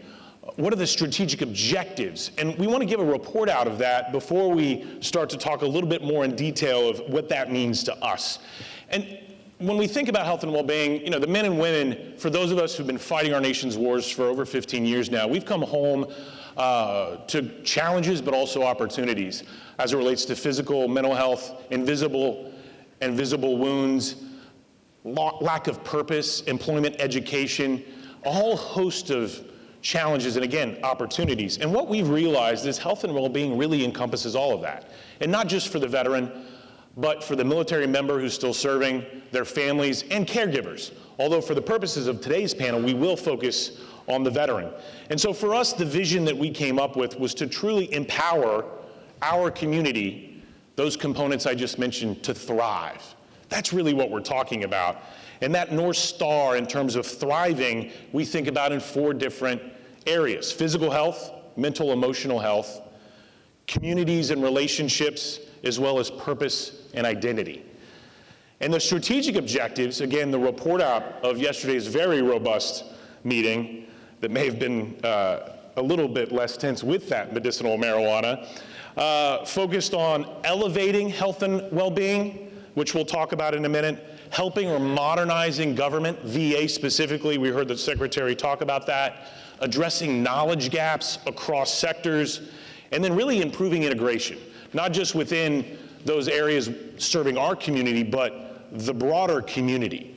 And so we have a tremendous group of panelists today, and we're going to jump right in. And I'm not going to give you their bios because they're too long, they're too prestigious, and you need to read the program. So with that, I'm going to ask Spencer to kick things off. And I'm going to ask you to kick things off in the sense of, you know, we talk about elevating health and well-being, but we also talk about integrating it with education and employment. You know, as the executive director, actually the president of the Mission Continues, what does that truly mean, not only for the organization, but for the community? Yeah, thanks, Bill. I'm encouraged by the conversation that hopefully you're hearing, and the conversations that we've been in over the course of the last few days, that is doing just that. That is elevating health and well-being to the same level as employment and as education, as an outcome or an aspiration for what we're doing with veterans. And, you know, alongside it becoming, you know, on par with employment and education, it is becoming something that can be broken down to its elemental pieces and parts. Just like employment can be broken down into, you know, are there, you know, adequate jobs out there? Are there access to networks that, you know, help veterans get into jobs? Are veterans able to translate the skills that they had in the military into language that is consumable by companies? Health and well-being can be broken down into elemental parts as well. And, you know, each of those parts different networks of organizations like ours can contribute to some of those parts, but what it becomes is an ecosystem where an organization like the Mission Continues, where we spend all of our time helping veterans reconnect to their sense of purpose by rolling up their sleeves and being part of solutions to real problems in their communities and their neighborhoods. That is one way of restoring or putting veterans on a path to an outcome, health and well-being. That's one way.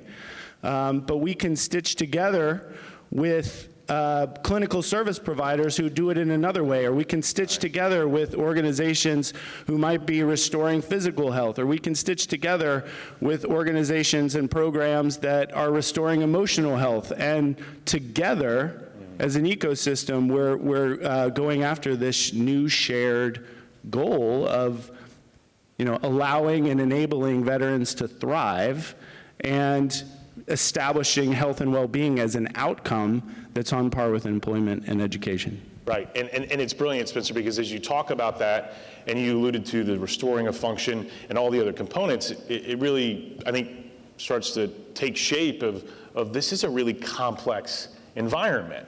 And there's probably not just one way to go through it, which I think we're going to come back to you and ask you about in a second. But Jack, I want to get to you. Home base. You are extremely focused, extremely capable in restoring that function.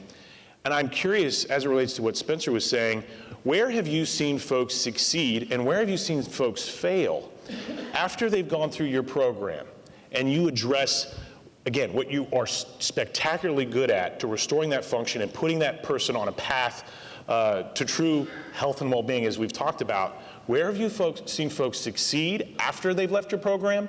Where have they perhaps not succeeded, especially when it comes to public-private partnerships and broader partnerships across different areas? So first of all, as we all know, it takes a nation to build an army. It also takes a nation to welcome that army home and provide care and support when they return. No single program will solve this. And as we learned earlier today from Secretary Shulkin, some of the challenges the VA faces, they can't take this on by themselves. It takes the 99% that don't serve to lend their support to this issue through the public-private partnerships. When we see the best outcomes for veterans that come through home base, these are folks that get the clinical mitigation that they need. They get that stuck point fixed. They're given the skills to succeed in life, and then they're connected to something bigger. They have meaningful employment. They get back into college. They get connected with community-based programs, peer-to-peer programs that extend the longevity of that, and then set the conditions for success. So basically, programs like Home Base, our Warrior Care Network, clinical providers, we set the conditions for success. Then you have programs that connect folks to jobs, and community-based peer support programs, they guarantee that successful life. So one goes hand in glove with the other for the long-term success for the veteran, and that's really what it's all about. And when we look at our current situation, we have a national shortage of healthcare providers, so the VA can't cover that. It's all hands on deck. A really, really smart doctor at MGH once told me, when it comes to mental health and brain injuries, we're currently operating at a national level, on an AM radio level in a digital medical world. We need to change that, and so that's going to require all the AMCs across the country, academic medical centers, working with the VA, Department of Defense, as well as Big Pharma, to develop new drugs, improved drugs in technology, diagnostic equipment, because there's been no change in this area in 60 years. So we have outdated systems. We're working off an AM radio, and we don't really we haven't nailed down what that model for delivery of care is. But what is true is, once they get that mitigation, they've got to be reconnected back to the community, back to their peers, and all those programs are invaluable to that long-term success. Yeah. Thank you, Jack. And you know, it's funny, we just heard a panel talking about sort of post 9/11 veterans being younger, but you know, we just referenced an AM radio. So that just shows the diversity, obviously, the post 9/11 generation as well. What's an AM radio? Right, what's an AM radio? The millennials can Google it. So You know, this is interesting because, you know, I'm almost hearing an evolution, perhaps of not what we know, but what's been built to really serve this broad sense of health and well-being that includes education and employment.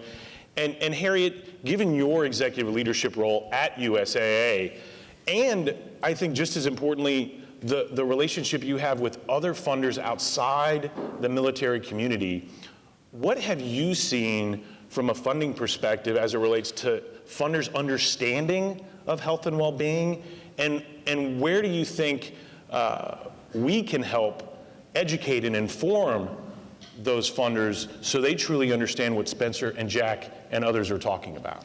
Absolutely, and thank you very much. And first I have to say, on behalf of USAA, our 30,000 plus employees and our CEO, it's an absolute honor to be here today.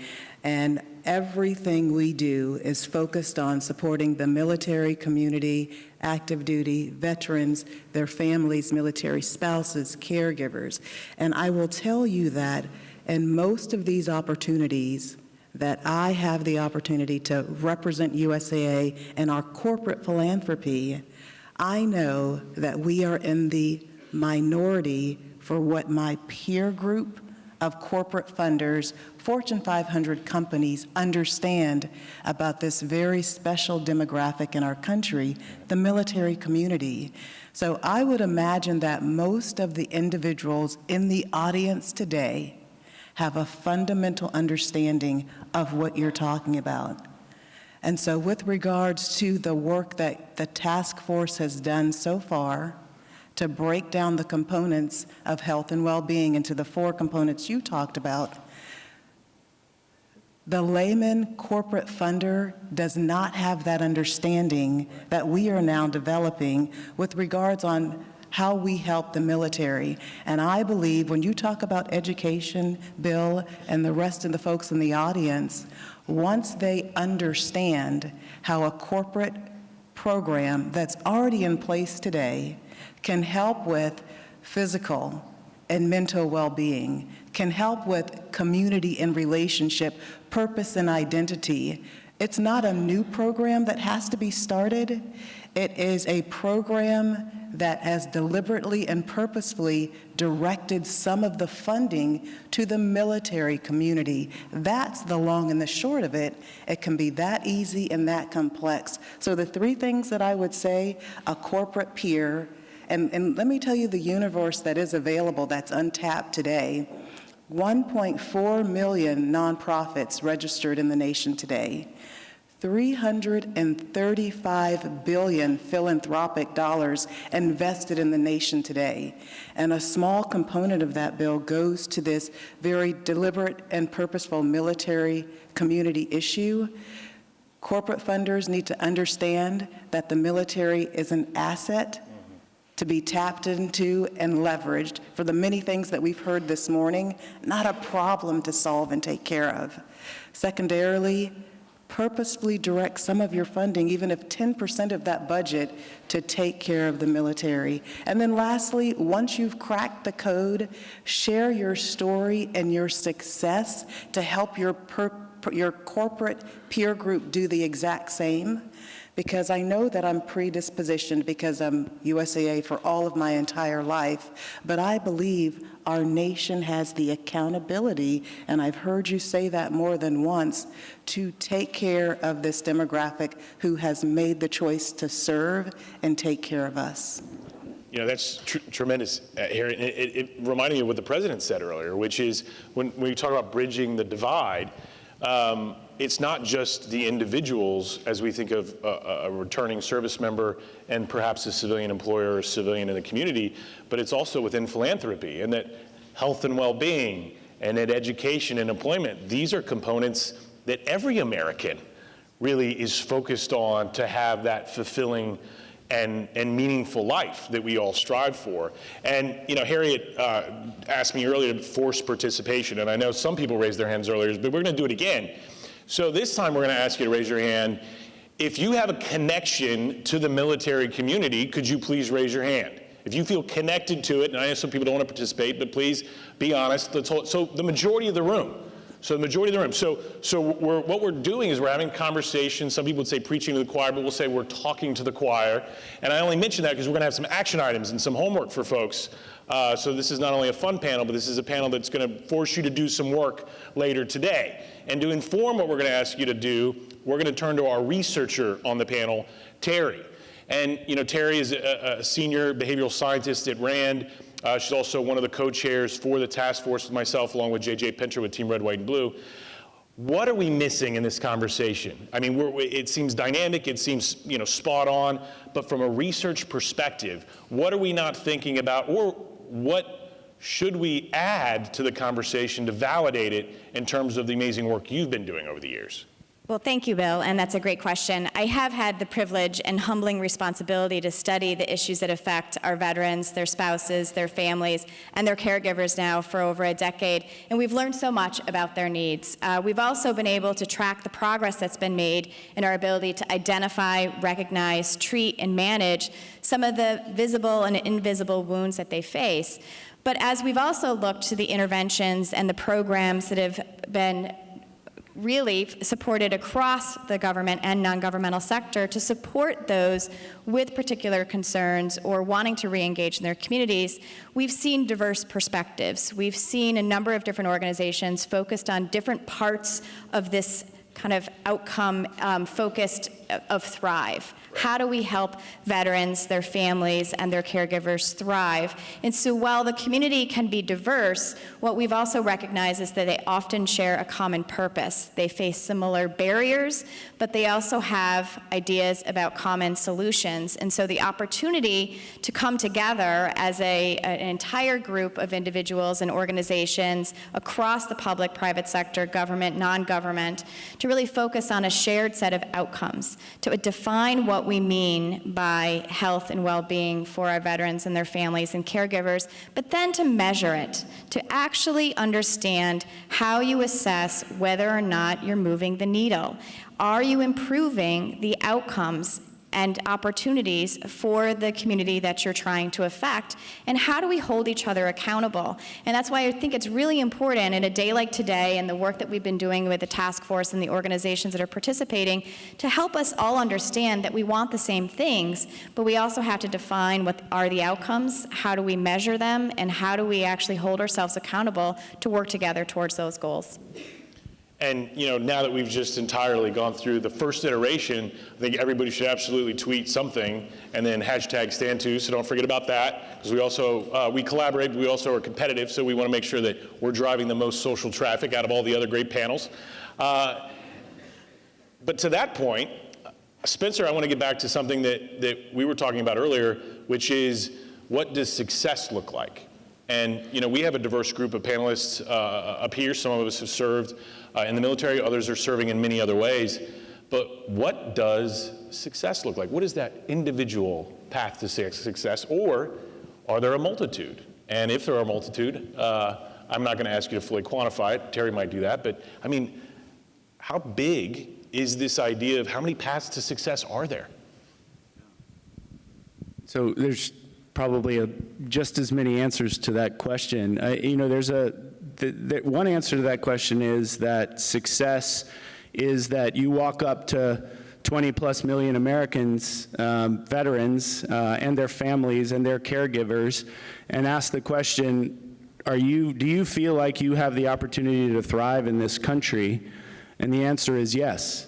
That's success. Another version of success is that you go up to the thousands of organizations who claim to serve veterans and their families and military families, and you ask, do you feel like you're maximizing your contribution to veterans thriving? And those organizations say yes. And they say yes not only because of what we're doing individually, but what we are, the ecosystem that we're part of, and the partnerships that we have with other organizations who are maximizing their contribution.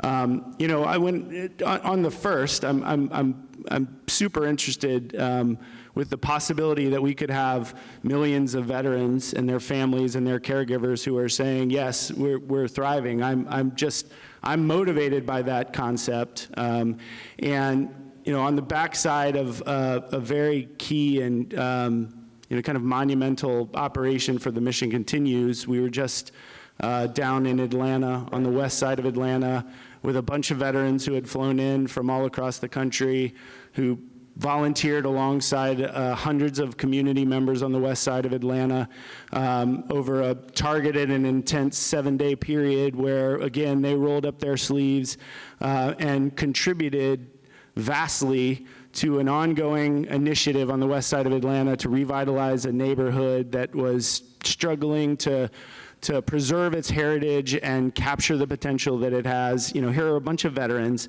who are getting dirty together, that are sharing a mission, that are sharing space. They were in the dorms, the vacated dorms at Georgia Tech. You heard a lot of, speech, and language that you would have heard when you were in the military. You had, tough missions. You had community members and kids who were out on the, out at these project sites and seeing what veterans are capable of. You had veterans who were connecting to each other, socially and emotionally. And you look at an environment like that, and you are reminded of the concept of thriving, and you see one way that that veterans can thrive. And I'm encouraged by the fact that there are other ways. Those veterans who were with us in Atlanta can leave, and then they can go do a run with Team Red, White, and Blue, or they can go and access tremendous emerging care at any one of the VA facilities or any of the non-VA facilities that are out there.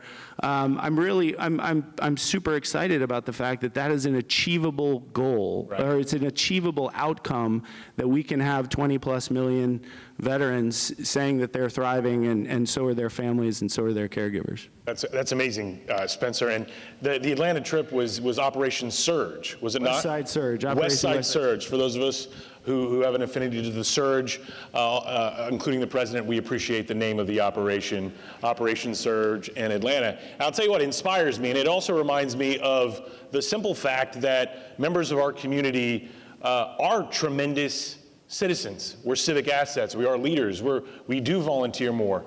We vote more. We give more. And a lot of us don't know that. We think as we transition that perhaps we do have some of those challenges, and we need to remind ourselves often that we have not only an opportunity to serve, but an obligation to continue our service, which is extremely fulfilling. And I think the Operation West Side Surge is a great example of that. And so, Jack, back to you. I'm giving you the tough questions, Jack, but you're the general, so you can handle the tough questions. Where are the gaps? We're talking about solutions. We're talking about the many paths to health and well-being. We're talking about community and the holistic approach. The work you have done over the years, not only in Boston but across the network, as you mentioned earlier, is vast. Where have you seen some of the gaps that we need to think about in terms of addressing those issues so we can continue to move forward to best serve our community? So I think one of the areas that really needs some work when we talk about these public-private partnerships is synchronizing these efforts. Yeah. Spence talked about the 45,000 veteran service organizations and the 1.2 million nonprofits. A challenge we have is synchronizing that effort so that the veterans can have a clear navigation to get to them, number one, and then they work together in a synchronized manner. Right. And so recently, through the Warrior Wellness Alliance with the Bush Institute, we brought together groups from all of these various organizations to try and begin that synchronization process. A few years ago, with the Wounded Warrior Project, we brought 4 academic centers together to create a network of care, which, if anybody had been in the room the first day, the thought of everybody sharing data, working in a very seamless environment was questionable, but it worked. It's now expanded. We've now got the Marcus Foundation building traumatic brain injury centers across the country. We've got the Cohen Veteran Network. And all of us have pledged and agreed to work, bilateral referrals, share data, and frankly, work together. And so that's one step in the equation. The next step will be how are we then connected to the peer-to-peer organizations and the community-based organizations so we can get that seamless transition. And we can't forget the VA. The VA is now a partner with us. We do bilateral referrals, which 4 years ago, they wouldn't talk to us. Right. They now, through their leadership, not only have a VA representative at each clinic that will help facilitate records, but they do referrals to us, and then they take folks and refer them back into the VA system in a very kit-glove manner, which is effective. So moving forward, we've got to, work on the synchronization, have seamless transitions between these organizations, and then we've got to leverage the vast resources of the private sector. And I really go back to that piece with science and technology, pharma, to develop better tools for us to use, fund research, because again, we're still working with that AM radio. We need to have better models of care and treatments. So I think that those are the gaps, but there's also great solutions that are available, and we're really on our way. We are. I'm glad that when we ask about gaps, we have the opportunity to talk about our successes, because again, this is an informed room of folks, but the work you're doing with your network, and you mentioned Cohen and Marcus, and the Secretary's willingness to integrate, and the community. I mean, there truly is, I think, what I'm hearing is an opportunity, and timing has a lot to do with it. But then you also mention, the for-profit sector being involved. And Harry, I want to come back to you because, ultimately, you shared earlier how many nonprofits there are, not in our community, but across the country. You highlighted the fact that when we are considering engaging partners to think more broadly than just military, veteran, family, or caregiver issues, give us a tip on how do we engage those large philanthropic organizations who perhaps don't know our community, but are very focused on the exact same issues that we're focused on. Because again, I can't emphasize it enough from my own personal experience, the challenges I had to overcome, whether it was experiencing trauma or transition and so on, although unique because of my military service, they had many similarities to other folks. So how do we engage those other philanthropists who are focused on health and well-being, education, employment, but just not within the military community? So the first step I think would be is, again, the education, and the education beyond the bottom line fund me request. So one thing that I've said, and what I see is that in these gatherings, and I love these gatherings, but many times it's the choir. And so how do we extend an invitation for education, not for funding requests, but for education, just so that folks truly understand that there are correlating issues, correlating opportunities that just expand your net to ensure and demand that the organizations you support today are including the military and veteran community. So one thing that I've asked everybody to do in my circle is take stock of your personal and professional network. And if your personal and professional network looks like you, talks like you, has your same experience, it's limiting that connectivity and connection with the broader community. And so this room could actually be doubled with me having somebody with me, an accountability to bring that person who's uninitiated. And I'll tell you one thing that we did at USAA, and this is not a USAA commercial, though if there are any members in the room, thank you. We love taking care of you. Just had to say that. Thank you for your membership. Members, yes. And so one thing that we did at USAA is we hosted an event in San Antonio, Military City, USA, and invited corporate partners that we knew were not focused on the military community. We took them to Fort Sam for a tour, and most of them had never been on a military installation. We explained that supporting the military community was beyond hiring a vet, and post that event, I heard from a significant number of those corporate funders that said they hadn't funded before and they were going to direct funding to the military. And if they were hiring and engaged in taking care of vets through careers, they were going to expand their reach and provide corporate funding in the other areas like we're talking. So I know that that might sound simplistic, but really just engaging outside of your comfort zone and your regular space to help others have a cultural competency in this space that is military and veteran community. Does that make sense? I love it. I think, and for context, I mean, it goes more than just, you know, as an Army guy, befriending a Navy individual, as difficult as that is, right? Be Navy. It really is, to your point, getting us out of our comfort zones, because you can't bridge a gap if you're not going to try to cross the ravine, right? And I think that's very powerful, and not only applies to philanthropy, but all the work. Now, you did mention one thing I want to highlight before we move to Terry, which is Military Town USA in San Antonio. For those of you who don't know, I live in Alexandria, Virginia, and I love my community, which was ranked by militarytimes.com as the #1 mid-sized city for veterans. So maybe San Antonio and Alexandria should do something together. My shameless plug for Alexandria. So Terry, I want to get back to data, and I also want to talk about something that Spencer everyone's brought up, but there's this theme here of not only reaching out to individuals outside the military community. There's not only a theme about, well, our issues are similar, although unique, similar to individuals outside of our community.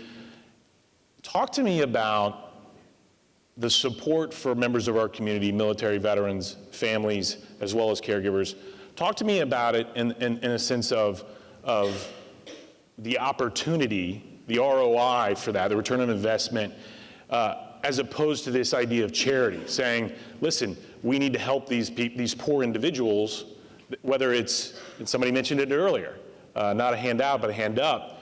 Talk to us a little bit about the data and the research out there that validates that we are not only the individuals who should be supported because of our nation's desire to recognize the service that we've certainly given to our country, but talk about it in the sense that the opportunity for us to continue to serve and lead the country and communities, whether it's in Atlanta or elsewhere, to solve their problems. Can you talk a little bit about the data that's out there and validate what I'm saying so convincingly? I will try. But I also have to reflect on, as I mentioned, having studied these issues for a number of years and really beginning that work right after September 11th, the progress that we have made and how the dialogue has changed. And while we were focused on federal systems of care to really address the issues of invisible wounds of war, the visible injuries of amputations and burns, we've come so far to change the dialogue, to now embrace a more holistic concept. But also we've seen those federal systems of care open up and embrace and want to engage with others to really be able to deliver on the outcomes for veterans and their families and caregivers. I mean, to understand how these networks have evolved with funding from the philanthropic sector, what started as a disparate set of academic medical organizations funded to implement programs in their communities under Welcome Back Veterans has now grown to the Warrior Care Network. Now they're partnering under the Warrior Wellness Alliance. It's just amazing. We do know that investing in providing high quality treatment for the health-related conditions that many of our veterans will experience does pay off. It saves society. It increases their quality of life. It decreases the costs associated with lost productivity. So there is a return on investment in making sure that we can deliver high-quality services, particularly for post-traumatic stress disorder and depression. What we don't have is a lot of data on the ROI for the efforts that we're aiming at in the well-being space. We're beginning to gather some of that information and data and really understand the power and the impact of non-traditional interventions, particularly as we think about expanding our toolbox to include those things that may fall in the complementary and alternative medicine realm.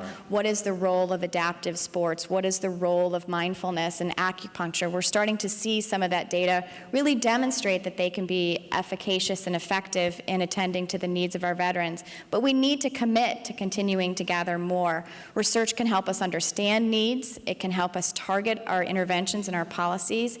But most importantly, it can improve lives by understanding where we're having value and where we're able to ensure that we're delivering high quality. So while we have some data, Bill, we really need to make sure that we're collecting even more on how all these efforts are changing the lives of veterans. No, thank you. And that's one of the biggest challenges because, again, as we said at the onset, this idea of health and well-being is so broad. And there's so much more work to be done, notwithstanding the amazing work that we've been engaged with. So in our closing minutes, I'm going to ask to come down the panel before we give some thanks and ask you to either share something that we haven't touched on. And again, as a reminder to folks, many of us have been engaged with this conversation and this work for 6 months. And numerous calls, and yesterday I had a large convening here with 40-plus organizations to really build consensus around some of these ideas, which is not easy to do. So in closing, either provide something we haven't discussed that is really relevant and important, or, but we have to be quick, give everyone a homework assignment, because I really like when we do that, especially when I'm the one giving the homework assignment. And I get to go first? You get to go first, All right. Terry, and then we'll come down the line. So while I should say fund research, I will say I think it's important that we get out of our comfort zones and get to know other individuals in your communities who may have a different perspective, who may have a different approach. So as we all are working together in this sector, I think we should open ourselves up to new conversations and new relationships. So I would encourage you all to meet somebody new today, someone who perhaps delivers a different types of service. If you're in the education sector, meet somebody in the well-being sector. If you're in the employment sector, talk to some of those folks in the education sector. But even within your own sectors, get to know how other organizations are approaching it so that you can find those common grounds to focus on the outcomes we care about. Thank you, Terry. Spencer?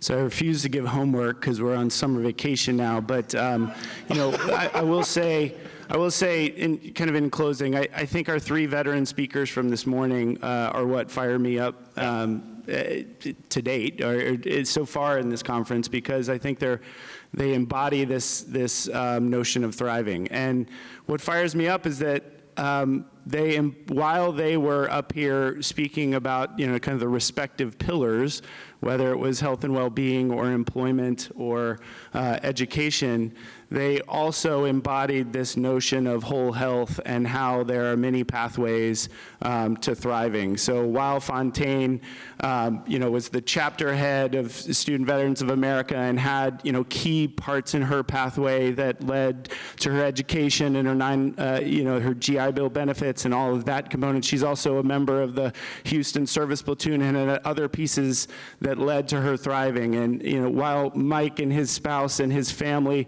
are dealing with the scars of service and the invisible wounds that they all deal with together, he's also banging the door down to have a service platoon come to Fort Bragg. And while Flo is establishing pathways to employment through Boeing and other companies like Boeing, he's on the ground in Southeast DC at service projects, trying to strengthen the community. There are lots of different pathways. Many of the organizations and individuals in this room have pieces and parts and contributions to those pathways, and this room has to work together to make sure we've got 20+ million stories like the 3 we heard this morning. Thank you, Spencer. Harry, could we do it in 60 seconds or less? Spencer took up a lot of time on his summer vacation. So I wanted to have 2, but I'll only take 1. And so the words matter. I know that this is going to sound so basic, but when we talk about educating beyond our group, beyond the choir, the words matter. So saying specifically active duty, Guard and Reserve, veteran, caregiver, families of the fallen, when I talk with my corporate partners, their understanding is veteran and what they see on TV. How do we use the words to educate, raise awareness, and increase the support so that our communities are unified? Brilliant. Thank you, Harriet. Jack? So as someone who's lost more soldiers to suicide than I did in multiple deployments to Iraq and Afghanistan, this is obviously something hugely personal to me.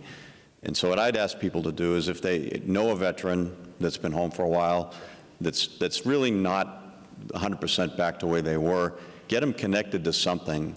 It doesn't matter what. If it's a peer-based program, whether it's clinical care, whether it's a community program, any one of those things is a great start. And then as things build up and they get more traction and they get more comfortable, the water rises to its level, they'll find the care they need, they'll feel more comfortable with it. but get them connected, because we can't afford to lose 22 a day. We can't just keep throwing that number around without actually taking action. And action is as simple as intervening and getting them connected to another veteran organization of some kind so that they have peers and friends that can help them through the rough spots. So I'd say help guys and gals get connected. Thank you, Jack. And so you have your marching orders, even if Spencer gave you a pass. I mean, there's plenty of work to continue, plenty of work that's been done, but the opportunity is certainly now. And so in closing, on behalf of the Health and Wellbeing Task Force, we want to thank all of the participants, those who have been involved for 6 months, those who have been involved for 6 weeks. We want to thank all of you. We want to give special thanks to the Bush Institute. Your leadership has been tremendous, not only with Colonel Miguel Howe, but also the highest ranking individual, Corporal Jeff Cleland. Wanted to get that in there as well. And ultimately want to thank President and Mrs. Bush. And in closing, people forget. People forget something, and it amazes me, because I'm truly inspired by the President's remarks and how he is part of our community. And that's what I want to close with, because President Bush is a veteran. He is a member of our community, and we are very fortunate to have him not only convene us today to move the discussion to collaborative action, but his continued leadership on issues ranging from military and veterans across the spectrum. So with that, thank you very much for being part of the conversation. Thank you, panelists, if we could give them a round of applause, and have a great day. Thank you. Thanks, guys.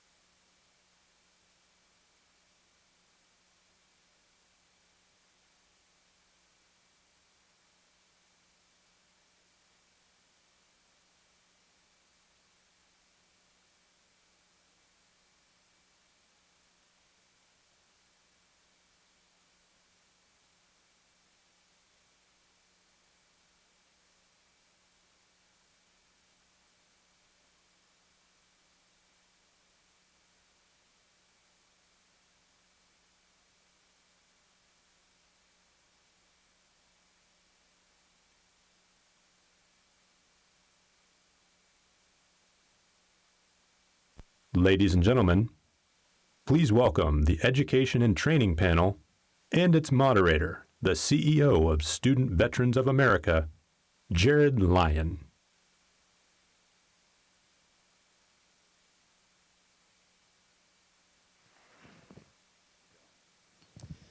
Well, good morning, everyone.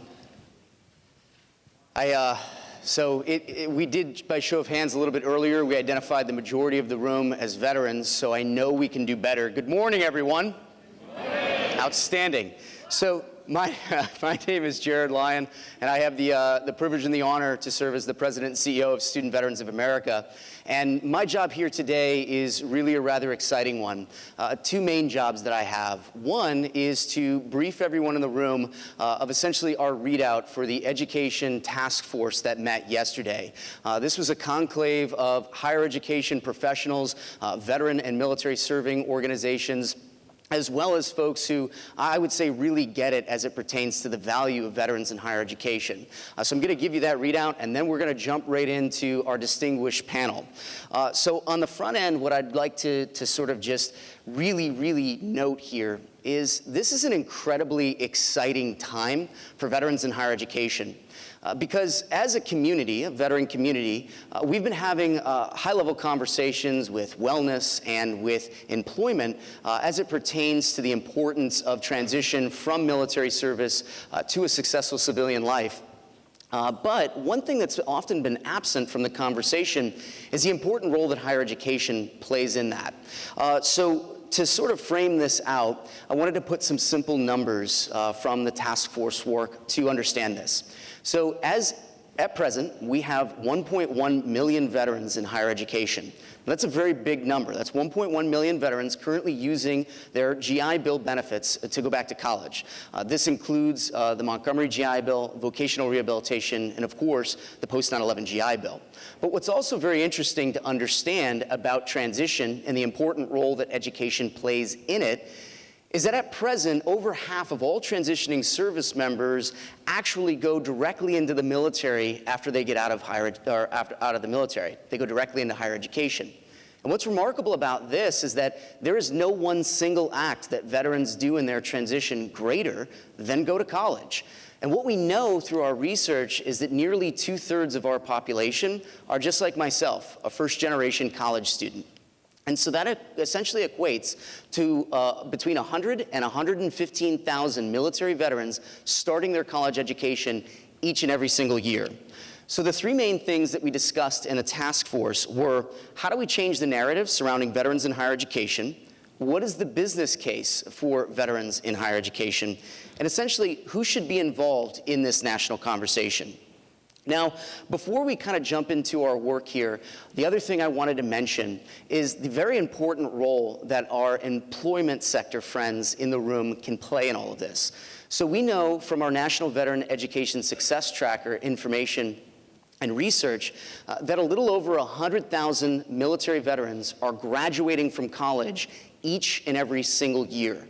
Now they're graduating to go on and do remarkable things, primarily due to the top three majors of veterans in higher education. That is, of course, business, STEM, and health-related fields, arguably three of the most emerging fields and most marketable post-graduation. But something that a lot of people have are misconceptions about how veterans are doing in higher education. So one of the best measures of how people are doing in higher education is arguably the GPA, right? And so it doesn't matter whether you're on the East Coast or the West Coast or somewhere central in the United States, GPA rings true for academic performance. And widely, there's sometimes still a misunderstood notion that veterans are not performing well in the classroom. We measured GPA. What I can tell you is the nationwide GPA for traditional students is about a 2.94. That actually shocked me. I would have thought it would be higher. But it's a 2.94. Now, when we compared veterans to our traditional student counterparts, what we found is that veterans are holding down a 3.34 GPA. So we're outperforming our civilian counterparts in the classroom. And the last widely held misconception is that veterans are not achieving graduation. This also couldn't be further from the truth. If you look at the overall success rate, which measures very simply, do you start higher education and do you ultimately graduate? So it measures not only how you're doing in higher education, but persistence to degree. What we find is the nationwide success rate is about 66%. Now, some institutions are doing far better than that, but nationwide 66%. But for veterans, it's actually a 72%. So student veterans are more likely to attend a not-for-profit public and private institution of higher learning. We're more likely to pursue a business, STEM, or health-related field, hold down a great GPA while we're there, and graduate. So to that end, I'd like to jump into the three things that we hope that the task force committee moves forward with, because this wasn't just about talking. This is truly about action. So we've made a commitment or a go-forward plan that will include a development of a communication strategy that's aimed at college and university presidents that helps them recognize the opportunity inherent not only in opening their doors to veterans, but to actively recruiting them to their campus environments. Second, we're going to work with the private sector, employers, and our partners in the Employment Task Force for Stand to engage employers in the effort to change the behavior of our nation's universities. Essentially, we know that when we create the right incentives, folks tend to respond. And so we want to make sure that our nation's employers and job creators, many of you in the room, demand that when you head to a college campus with your campus recruiting, you demand to see the veterans. We know that that'll help universities see the potential. And third, we will continue this conversation, and we're committed to a regular drumbeat that will increasingly include broad engagement across higher education on this issue. And the first example of this, we have three leaders in the higher education space, three national exemplars, if you will, or leaders in higher education who I know get it. And to that end, we believe that this group is on the cutting edge of higher education. So joining me on the stage today is Kent Severud, Chancellor and President of Syracuse University. And full disclosure, I did my graduate degree at Syracuse University, so it's good to see you, sir. We also have With us next is Margaret Spellings, who is the former Secretary of Education under President Bush, but is currently the president of the University of North Carolina system. And finally, Admiral McRaven. Some of him in the room will know him because he will let us all know to make our beds. But Admiral McRaven currently serves as the Chancellor of the University of Texas system. So I'm going to jump right into it, Chancellor Severud. And essentially, I was wondering if you'd be willing to tell me about when you arrived at Syracuse University just a few years ago as the Chancellor, you made a very purposeful and public decision to integrate a focus on veterans into your vision for the future of Syracuse University. Can you talk to me briefly about what made you make this decision, and specifically how a focus, in your opinion, is positioned to advance excellence and opportunity for all of Syracuse University? Sure. So several years ago, when I became chancellor at Syracuse University, I moved into a freshman dormitory for a couple weeks and talked to students a lot late at night. And one of the students I talked with identified himself as an undercover veteran. And he didn't mean it in a nice way. He meant it like a police narcotics officer.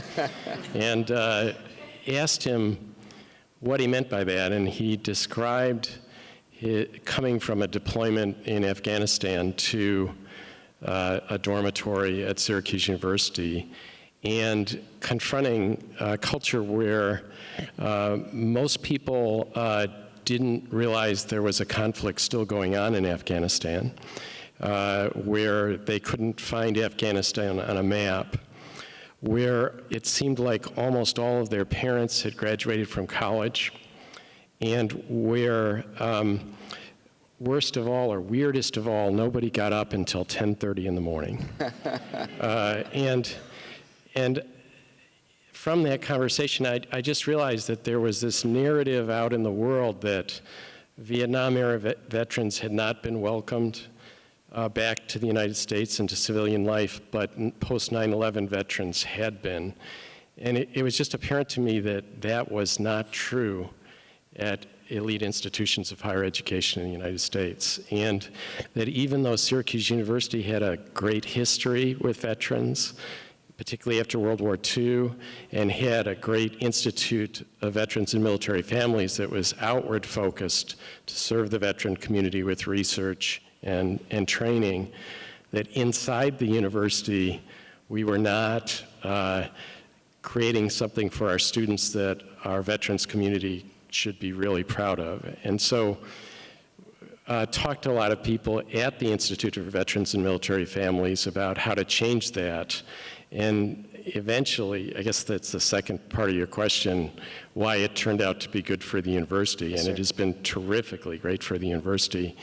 In the process of looking closely at what we were doing that was not serving our student veterans, fixing our financial aid, fixing our registrar's office, fixing our admissions, fixing so many things that were oriented all to 18-year-olds coming right from high school, we made the university much stronger in serving all its students. And we went from having a relatively small number of veterans and military-connected students to more than 1,000 in 3 years. And suddenly the culture on a campus that has more than 1,000 veteran and military-connected students, almost 5% of the student population, is a very different culture, if you can imagine it. It's a culture that has more of all the qualities that characterize veterans generally, an attitude of figuring it out, an attitude of positive addressing problems and getting started, working well in teams. And that's, I think, going to give our university a competitive advantage and a very compelling business case for going to Syracuse for employees, going to Syracuse for studies, and going to Syracuse for thought leadership. And sir, you talk about the competitive advantage, and I think that this is really important when we talk about the narrative as it pertains to higher education, that this is not just an obligation, but an opportunity. And as was mentioned a little bit earlier today, it's not a population that we have to think of as necessarily problems that they bring to campus, but solutions. So you mentioned the differentiation strategy that you have and making you more competitive. How do you see veterans playing a role in helping as higher education is shifting? I mean, we're getting older as a society, not younger, so there's less college students that are sort of available, and the ability to focus on non-traditional students is going to be big. Have you seen veterans play a role at your university for that? Yeah, absolutely. I mean, I'm not a veteran, and all my assumptions and prejudices about veterans before taking this job have proven to be wrong. Veterans are more diverse than our students generally in every aspect but gender. Veterans are, on our campus, want to be artists and actors and poets, as well as scientists and engineers and business people. They're gay and straight. They have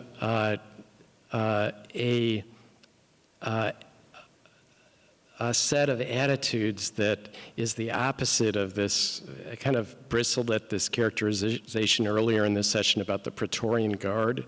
For me, the veterans are us, except at our better nature. And what I've experienced is that having this wide range of veterans from all backgrounds on the campus, interested in everything, transforms everything about the university for the better. Thank you very much, sir. And Alvin McRaven, I'd love to jump in and have a quick second to chat with you.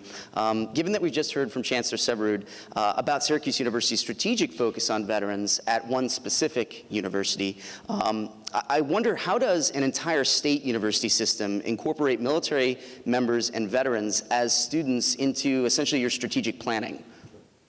Well, before I answer that, I would just like to take an opportunity to recognize again General Pete Pace, who's here. One of the great leaders and general officers of this era. And sir, having had the opportunity to serve under you in your time as chairman, I want to thank you for your incredible leadership of the United States military. Sir, thank you so very, very much.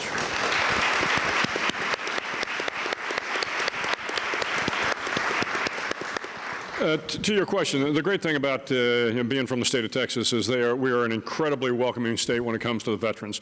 So the idea that somehow veterans are disconnected or anathema to the thinking of Texas, you don't even start from that. We've got 1.6 million veterans in the state of Texas. When you take a look across the University of Texas enterprise, University of Texas in San Antonio, military city. You've got, of course, Fort Hood, you've got Fort Bliss, you've got Lackland, you've got Randolph, Fort Sam Houston. So there is just an understanding in the state of Texas that we are going to take care of our veterans. But what I found out very quickly when I took over the role as the chancellor, as I came into the state, I was the senior veteran in the state of Texas until recently when former Chief of Staff of the Air Force Mark Welsh showed up. He's down at A&M, God bless him, and it's a fabulous school down there. I wish him the very best of luck. He is doing well, and that partnership is tremendous between us and A&M. But having said that, when I came in and I made the rounds of the schools, so if you went to University of Texas San Antonio, what you found was a very large veteran service center. When you went out to El Paso, because of the relationship with Fort Bliss, it was good. Same thing at UT Austin. But as you began to look at the other schools in the enterprise, Permian Basin, Tyler, Rio Grande Valley, the best practices and standards weren't always across the board. And so we needed to learn from each other. We needed to kind of synchronize the efforts. So I hired retired Major General Tony Kukalo. Tony, Army Major General, had served as a division commander in Iraq, had been the head of the Army War College, had run Army PAO, and was just passionate about veterans issues. So Tony came in and began to, again, take a look at the best practices across the system. And I don't care where you are or where you are, whether you're at a small school or a large school, we want to make sure that you understand what educational opportunities are out there, what healthcare opportunities are out there. What about employment? How are we going to employ those those veterans coming out of the Rio Grande Valley in a way that's going to make a difference. So it really was about understanding the nature of the veterans organizations that we had and how we could do a better job collectively, system-wide, of supporting them. And we have also within the state of Texas the Hazelwood Act. And again, I think this draws veterans to the state. And the Hazelwood Act basically says if you come to Texas and you're a veteran from Texas, you get a free education. Your tuition and fees are exempt. So this also brings not only the veterans, but talking about veterans' families, there is, much like the post 9/11 GI Bill, there is a legacy aspect of the Hazelwood, so your spouse or your children can go. So again, a very, very friendly and inviting environment. But it is a matter of making sure the veterans understand all the programs that are out there, particularly in the 3 areas that you're looking at now. That makes a lot of sense, sir. And, so I say this as a former sailor, right? But you're starting to see a lot more, not just executive leadership in higher education, but also a recognition of your military leadership. I was just at Kansas State University, and General Richard Myers, who's a former chairman of the Joint Chiefs, is the university president there. And so it's no surprise to see that somebody with your level of executive and military leadership experience focused on leadership. And the University of Texas system is preparing leaders in Texas through the American Leadership Program. One of your Quantum Leap Forwards, and in that initiative, you specifically highlight the large veteran population that's in Texas, as you just mentioned, 1.6 million, to teach future leaders. So my question is, how do student veterans contribute to leadership in the classroom, on campus, and in the communities where the campuses of the University of Texas system reside throughout your state? Yeah, so what Jared's referring to is when I got there, part of my requirements as a chancellor was to do a strategic review to kind of figure out what is the direction of the University of Texas system.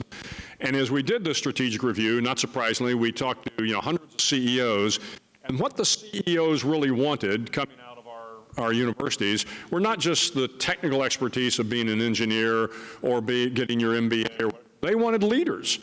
And when you look across the system, we have some great leadership programs at Macomb School of Business. Every institution's got leadership, but it really only touched about 15% of the population. So again, I've tasked General Kukolo. He not only runs the veterans issues, but he runs what we're calling the American Leadership Program. And the idea behind this is we have 228,000 students coming to the University of Texas system. I want every single one of them to come away from the school with some understanding of the fundamentals of leadership. And what better way than to take the veterans that are part of the school, and we've got well over 10,000 veterans that are going to our schools, and also veterans outside the university system, and we want them to be coaches, we want them to be mentors, we want them to help with case studies. So one of the things Tony is implementing starting the fall, actually, is a veterans writing program for those that are actually in school already. And the idea is going to be we're going to teach them as they prepare for employment outside the system how to articulate their thoughts, how to write good papers, how to be clear and succinct and those sort of things. But we want them to focus on leadership case studies. We will then be able to take some of this work and apply it towards the leadership program. So we think there's a great opportunity not only within the UT system, but the veterans that are outside that want to help with our leadership programs to be part of this effort. And we're pretty excited about it. It's going to take us, kind of years, a couple of years to kind of get it up and running across the entire system, but we think it will really be a sea change in the way we interact veterans and the civilian population on the campuses. It's incredible, and what I really admire about how you are working that is you're leveraging the skills that veterans already bring to the table as leaders and civic assets, which is very positive. Speaking of leadership, Madam Secretary, Madam President, there's so many titles that I could go with. Can't hold a job. It's very, can't hold a job, my goodness. I would love that resume, right? And so, but I'd kind of like to focus in on, something that's as relevant today as it really ever has been. When you were serving as U.S. Secretary of Education, you noted during discussions for the Commission on the Future of Higher Education, collectively referred to as the Spellings Commission back in 2006, the importance of earning a post-secondary degree to be successful in emerging fields. So what role did you see veterans and the transformative power of the post-9/11 GI Bill that was passed just 2 years later and signed into law by President George W. Bush in 2008, what role did you see that playing in the transformative power of the higher education arena? Well, that report identified, some major issues that obviously show up in the veteran population as well. Affordability, accountability and transparency, success, how we make sure that we not just admit many, many more people, but how we make sure that they're successful and that they complete. And so what I learned then was that we are probably under-leveraging the system platforms that Bill and I both have and the federal platform to really understand our new customer, if you will. Higher ed folks don't like thinking about our students in those sorts of ways. But, we really have a paucity of data, as you all have learned at your organization, Jared, about understanding who we have, what their needs are, and how we're going to best meet them. And furthermore, we have under-leveraged our ability to conduct research, although you at Syracuse are leading the way to really figure out what the cures are. As Bill rightly said, and I would stipulate all those same things, wide variety in understanding the needs and the value of those populations. Like Texas, North Carolina is a place that has that very personal relationship with veterans. 775,000 veterans in the state, one of the 5 largest veteran populations in the country. And I would observe that most of those 5 states, the others being California, Georgia, and Virginia, really, can be leaders. If we harness those 5 states with more than 50% of the veteran population, we'd really be off to the races. If and when we meet the needs of veterans, we will certainly have better understood our population, our student population generally. First generation, often have issues around financial aid and support, issues of mental health, more and more emergent in the general population, issues about credit transfer, your own story, Jared, of stopping in and stopping out, community college to a 4-year institution, and on and on and on. So I think what we need to do is really diagnose the problem very effectively and put some tests together that we can really better understand how we're going to really well meet the needs. It's still too many random acts of kindness, and that's the way we operate in higher education. Every tub on its bottom, and we need to be smarter and more strategic about how we meet the needs of veterans, and when we do, we'll do a better job of meeting the population generally. Yes, ma'am. I could not agree with you more. And in your current role running, a state-level system, I'd keen in on the idea that, veterans as leaders in civic assets, they're bringing an awful lot to the table. You have an incredibly unique platform. You and Admiral McRaven both run state systems. What are some of the ways that you see veterans, and student veterans specifically, being a competitive advantage, not just to the state system, but to the overall state economy? We know that veterans are more likely to attend a university back home where they or their spouse is from. And unlike other students that come to the amazing universities that are in your system, we tend to stay in the communities that we graduate in. So what ways in which do you think the state can also leverage the talent existing in veterans? Well, as you say, the interests and experiences of vets in business, healthcare, and STEM fields are tailor-made for being successful in the Texas and North Carolina job markets in particular. I'm sure that's true in New York as well. And so that match is very, very powerful. So we know that we have a value proposition that will lead immediately into high-value employment. We also understand that, we need to do a better job of providing credit transfer and making it easier. I used to say, it's as if we're trying to keep people out of college, not get them into college, in and through. So stop giving people the runaround on credit transfer policies. We in North Carolina consider every veteran a transfer student, so that issues around standardized testing and admission, a credit for physical education that obviously is presumed having happened in the military. So some things that make life easier for veterans that are quite tactical, but really I think signal the support for our commitment to veteran success. And so to carry forth with that idea of state, we've talked an awful lot about collaboration. And one of the things that I've really enjoyed about the steering committee process was the task force. So we've got wellness, employment, and education all kind of coming together to support veteran transition. So I suppose a question for any of the three of you, how do you think that collaboration with veteran service organizations such as Team Rubicon, Team Red, White, and Blue, The Mission Continues, Got Your Six, Student Veterans of America, and others, what role do you think that they can play to actually being able to be leverage points for success within your own states? Well, let me just speak for my university and start with Student Veterans of America, because we have a very active Student Veterans of America chapter, one of the earliest, and I've watched that organization grow very quickly around the country, and it creates level of problem-solving, team peer support on so many levels, including social activities. We have a prom, but also advice and connection to it turns out, hundreds and hundreds of university employees and staff members who are themselves from veterans and military families who will help people navigate the system.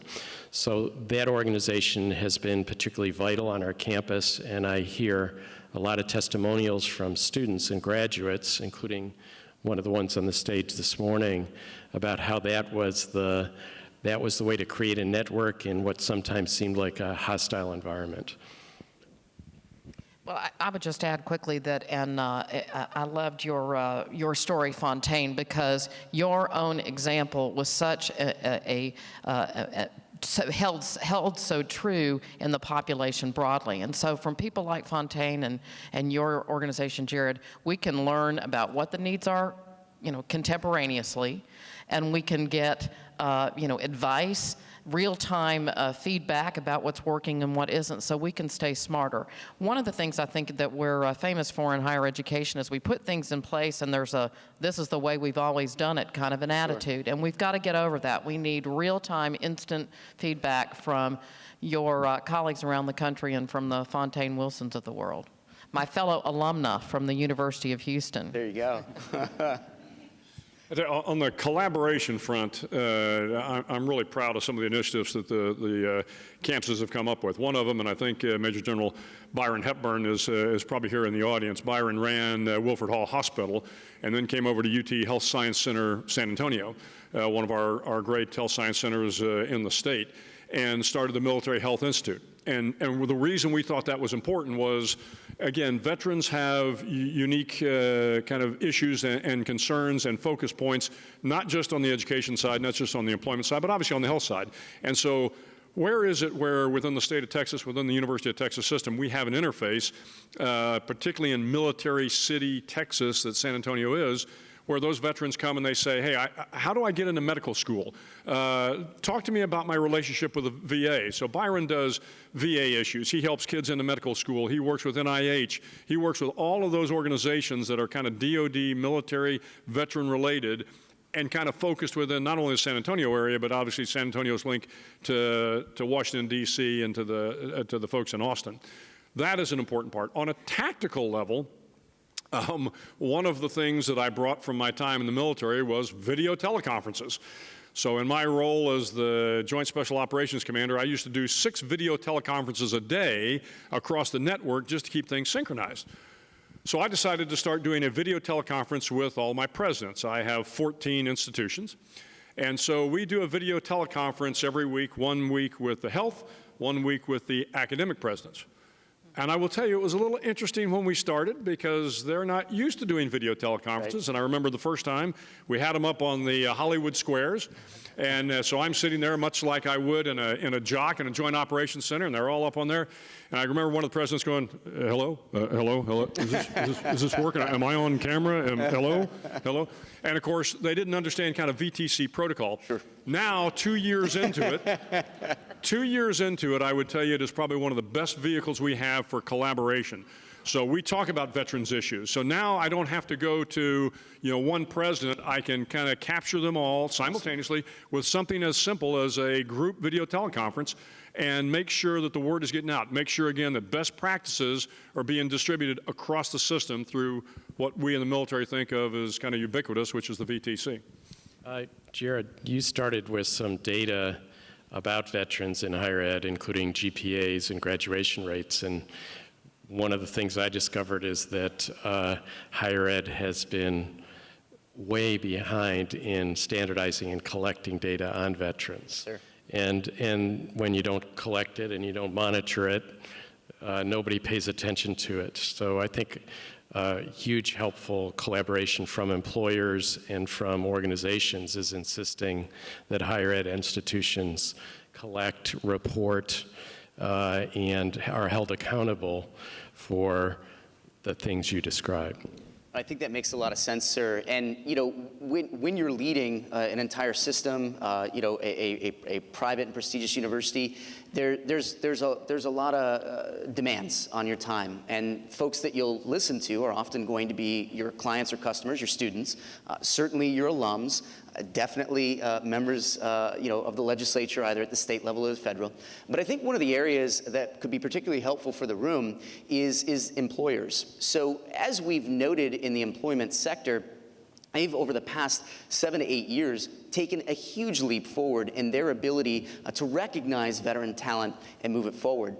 What are some of the things that are kind of important to you as leaders of systems in an institution and your colleagues that lead systems and institutions that employers can be doing to make sure that an educated veteran workforce is not only prepared at your institutions, but makes that successful transition into meaningful employment? I mean, at our institution, a great team led by Ron Novak and the Office of Veterans and Military Affairs set a goal 2 years ago that every student veteran would be employed, and follows that every step of the way.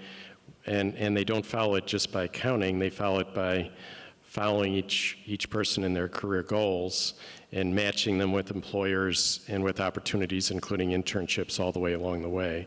That takes people.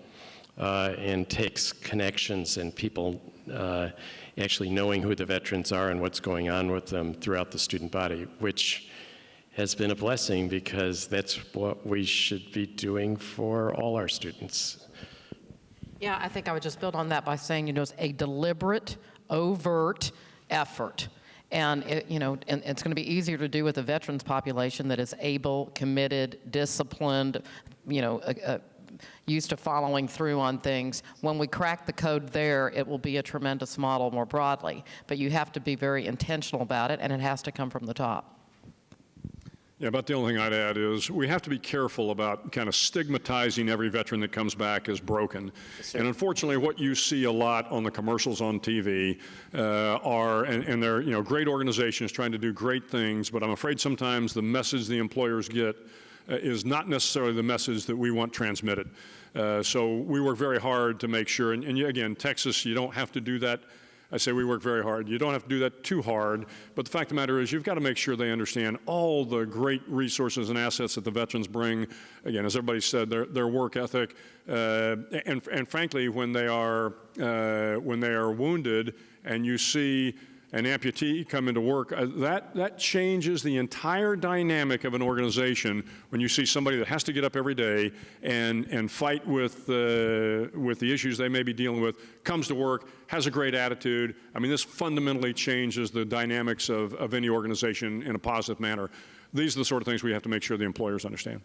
And I just want to say, I've never encountered a student veteran who wants to be viewed as a victim or somebody who, we're worried about you all the time. And on an institutional level, Syracuse University is not doing this out of some sense of charity to a bunch of victims. We're doing it because it's making the whole university better. And other universities should be doing it for the same reason. Well, and it's remarkable. And as we sort of close out here, this is the first time in American history where only 1 in 3 college students state that they know a veteran firsthand, meaning that 2/3 of today's college students, no one in their family served in the military, no one in their neighborhoods served in the military. And so very recently I had the opportunity to brief Secretary Jim Mattis, and he's a certain scholar on the military-civilian divide. And essentially I described today's student veterans as vital to the all-volunteer force, because in an environment where so many people do not know student veterans, today's student veterans are quite literally ambassadors to the all-volunteer force. So what I would ask is, in our final minute here, are there any parting thoughts that you have or recommendations to your colleagues leading amazing institutions such as yours? Just that it's amazing how slow culture changes in academia and how quickly it can change in this context with leadership that you provide. Yeah, I think, not to brag, but you know how Texans/North Carolinians are. I think those of us who have these very prominent military relationships really need to lead the way. I think this is less of an issue in a North Carolina or a Texas where the military population is such a massive part of the economy. And I think we can help break down some of those barriers and, again, with data, with best practices, with research, really show the way. I mean, I talk about the tell us what to do and we'll do it phenomenon. People in higher education want to meet the needs of this population. They want to know how and where to start. And I would tell you, I think convening opportunities like this are exactly what needs to be done. So when you see what the Bush Institute is doing, when you see other national convenings that occur that allow us to get this message out, I think that's one of the best ways possible to ensure that other higher education systems understand what we see, the three of us see day in and day out, and I think they will embrace that first opportunity they have. Well, thank you all so very much, and I appreciate your time and your leadership. You are in command of some amazing platforms, and I thank you for your continued leadership. I'd also like to thank President and Mrs. Bush for bringing us all together, the members of our education task force and the other task force for all the work that you've done, and very specifically a big shout out to one of my favorite guys in America, my co-chair, Dr. Mike Haney from Syracuse University. We are the only thing now standing in the way between you and lunch, so we're going to go ahead and break for about an hour. Enjoy lunch, and we'll be back in here. Thank you all very much for your time. Thank you, sir.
Ladies and gentlemen, our program will resume shortly. Please return to your seats and silence your cell phones.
Ladies and gentlemen, our program will resume shortly. Please return to your seats and silence your cell phones.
Ladies and gentlemen, our program will resume shortly. Please return to your seats and silence your cell phones.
Ladies and gentlemen, please welcome the 16th Chairman of the Joint Chiefs of Staff, General Peter Pace.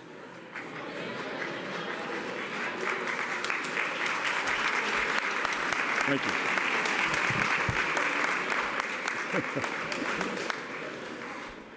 Thank you all very much. If you're still out having lunch, put it down, come on in here. I'm Pete Pace, United States Marine, and I'm delighted to have this opportunity to be with you this afternoon and to kick off the afternoon session. Before I introduce the moderator, though, I'd be remiss if I didn't say thanks to a couple of people. They may not be here, but they still should be recognized. And it may sound like a love-in, but it's important to recognize people's accomplishments. Admiral Bill McCraven, who was in the last panel, last job was, of course, in charge of all of our special operators. And each of us sleeps better at night thanks to what Bill and his guys and gals did for us. So I'm sorry he's not here to hear it, but it's important. Bill, you're here.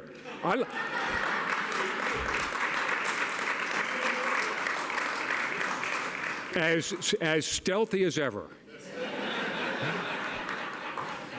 I will tell you this, don't ever make that man angry.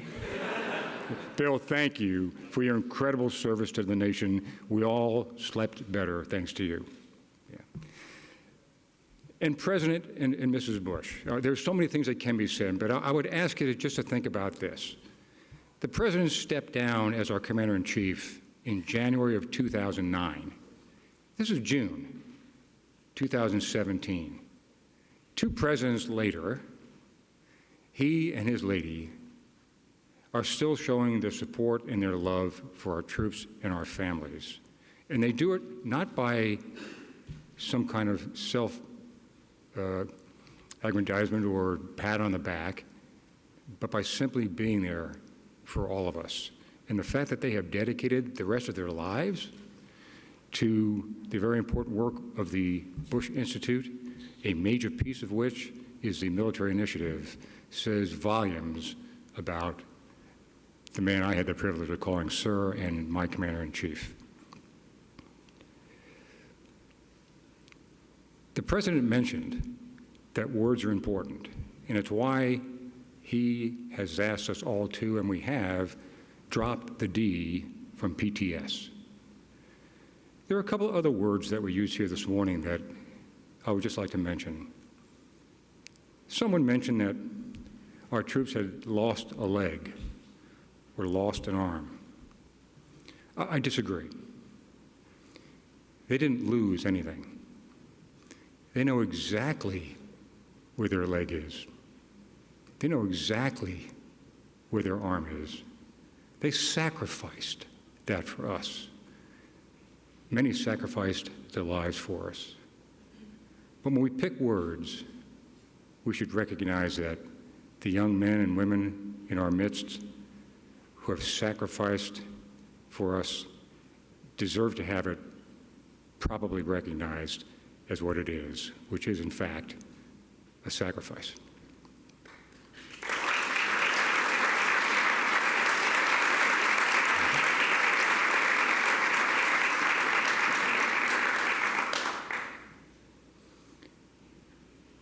We're fortunate to have in our audience so many of you who care so deeply.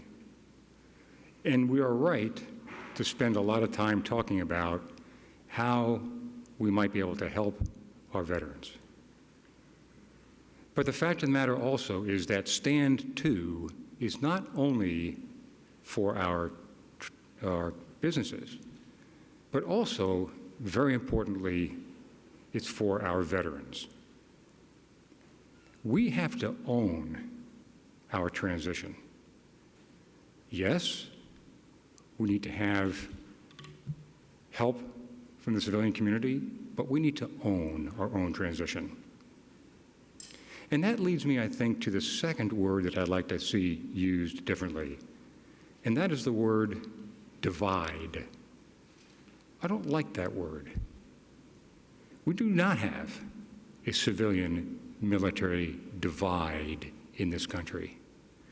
We had one when I came back from Vietnam, when our fellow citizens either liked us or did not like us based on what they thought about the war in Vietnam. Today is much, much different. Today, our fellow citizens will thank us for our service, and they may say, I don't agree with the ongoing war, but I thank you for your service. We don't have a divide. We have a lack of understanding. We have veterans who do not understand how to present themselves to corporate America, and we have corporate America who may not understand how to reach out to veterans. I'm not sure what the right word is, but I know it's not divide. That connotes, even though the people using it use it for the right reason, it connotes the wrong tone, and certainly does not describe the incredible support from all Americans for their armed forces. So we're going to have a panel. Eric Eversole, Vice President of the Chamber and President of Hiring Our Heroes, is going to moderate and going to introduce his panel. So I hope you will take just a minute now to welcome Eric so he can introduce his panel. Eric?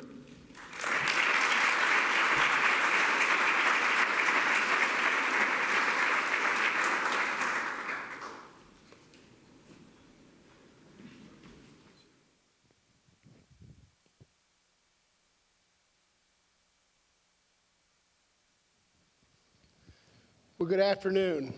It's a pretty hard act to follow. General Pace is always a really hard act to follow, but I can't tell you how honored I am to be here today and how honored I've been to participate with the Employment Task Force that met yesterday and 2 times before that. As many of you know, the Chamber started Hiring Our Heroes a little over 6 years ago, and it was a time when there were some real challenges with respect to veteran unemployment. And we, along with a lot of great organizations and companies, worked pretty aggressively to help solve that problem, those challenges, at least the unemployment challenges. But as we started to see unemployment improve, and we started to see real progress in that space, a lot of organizations like ours started to see that there were also some ongoing challenges. And it wasn't about just finding a job for a veteran or military spouse, but let's find the right job for them. How are we best utilizing their tremendous skill sets for corporate America? And so as we started 2017 and we saw record low veteran unemployment, I wanted to take a step back as an organization, take a step back and say, look, let's analyze what we've done and what we've done well. Let's analyze where there are existing challenges, and let's understand what the path forward looks like. But the one thing I'll tell you that I learned pretty quickly, and I think everyone up here would attest to, and I think most of you in the audience would attest to, is that this journey from the employment perspective is not the work of a single organization, but it's a community of organizations and community of companies, both from the private and public sector, to find long-term, meaningful solutions and opportunities for our veterans and their families. So as we started the year, I wanted to reach out to the other significant veteran hiring coalitions, our friends at Blackstone and their companies. I think they represent over 500,000 jobs. JP Morgan Chase and its Veteran Jobs Coalition. They also, more than 200 companies that are part of that coalition and hundreds of thousands of jobs. And then our coalition, and we wanted to bring them together and start thinking about, okay, what does this landscape look like and what's the path forward? But we also knew that, as a Navy guy, not, a little bit, not the smartest person in the world, we needed some real analytical power. So we brought Deloitte onto the team as well, and they were able to help our efforts. And I see Miguel laughing, but I know your story too, Miguel. So we held our first meeting back in March, and it wasn't just us meeting. We wanted to bring that larger private and public sector. So we had over 50 organizations and companies at that first one, companies like Walmart, companies like Bank of America, Capital One, lots of great organizations, Starbucks. This great companies to start talking about what we're doing and what do we need to do. We held a second meeting in May to talk about recommendations and the path forward. And yesterday, we held our third meeting. And I would tell you that the third meeting yesterday was as powerful and more powerful than the first two, because I really saw the group coalesce around some basic recommendations, some basic things that as we move forward, we need to do better at. One of the biggest recommendations is the power and the importance of private sector and public sector partnerships. It gets back to that point, we know we can't do it alone, but when we collaborate across the private and public sector, good things happen. The other thing that I think everyone really coalesced around was the importance of data. We've learned a lot over the last 5 to 6 years and longer for some. How do we harness that data to become more powerful and more effective in how we recruit, how we onboard, and how do we retain veteran talent into our workforce? And I think the third thing that folks generally agreed upon was this need for a marketplace of resources, a marketplace where veterans can help understand the resources and tools that are out there. How do they bridge that Admiral Mullen called it the sea of goodwill.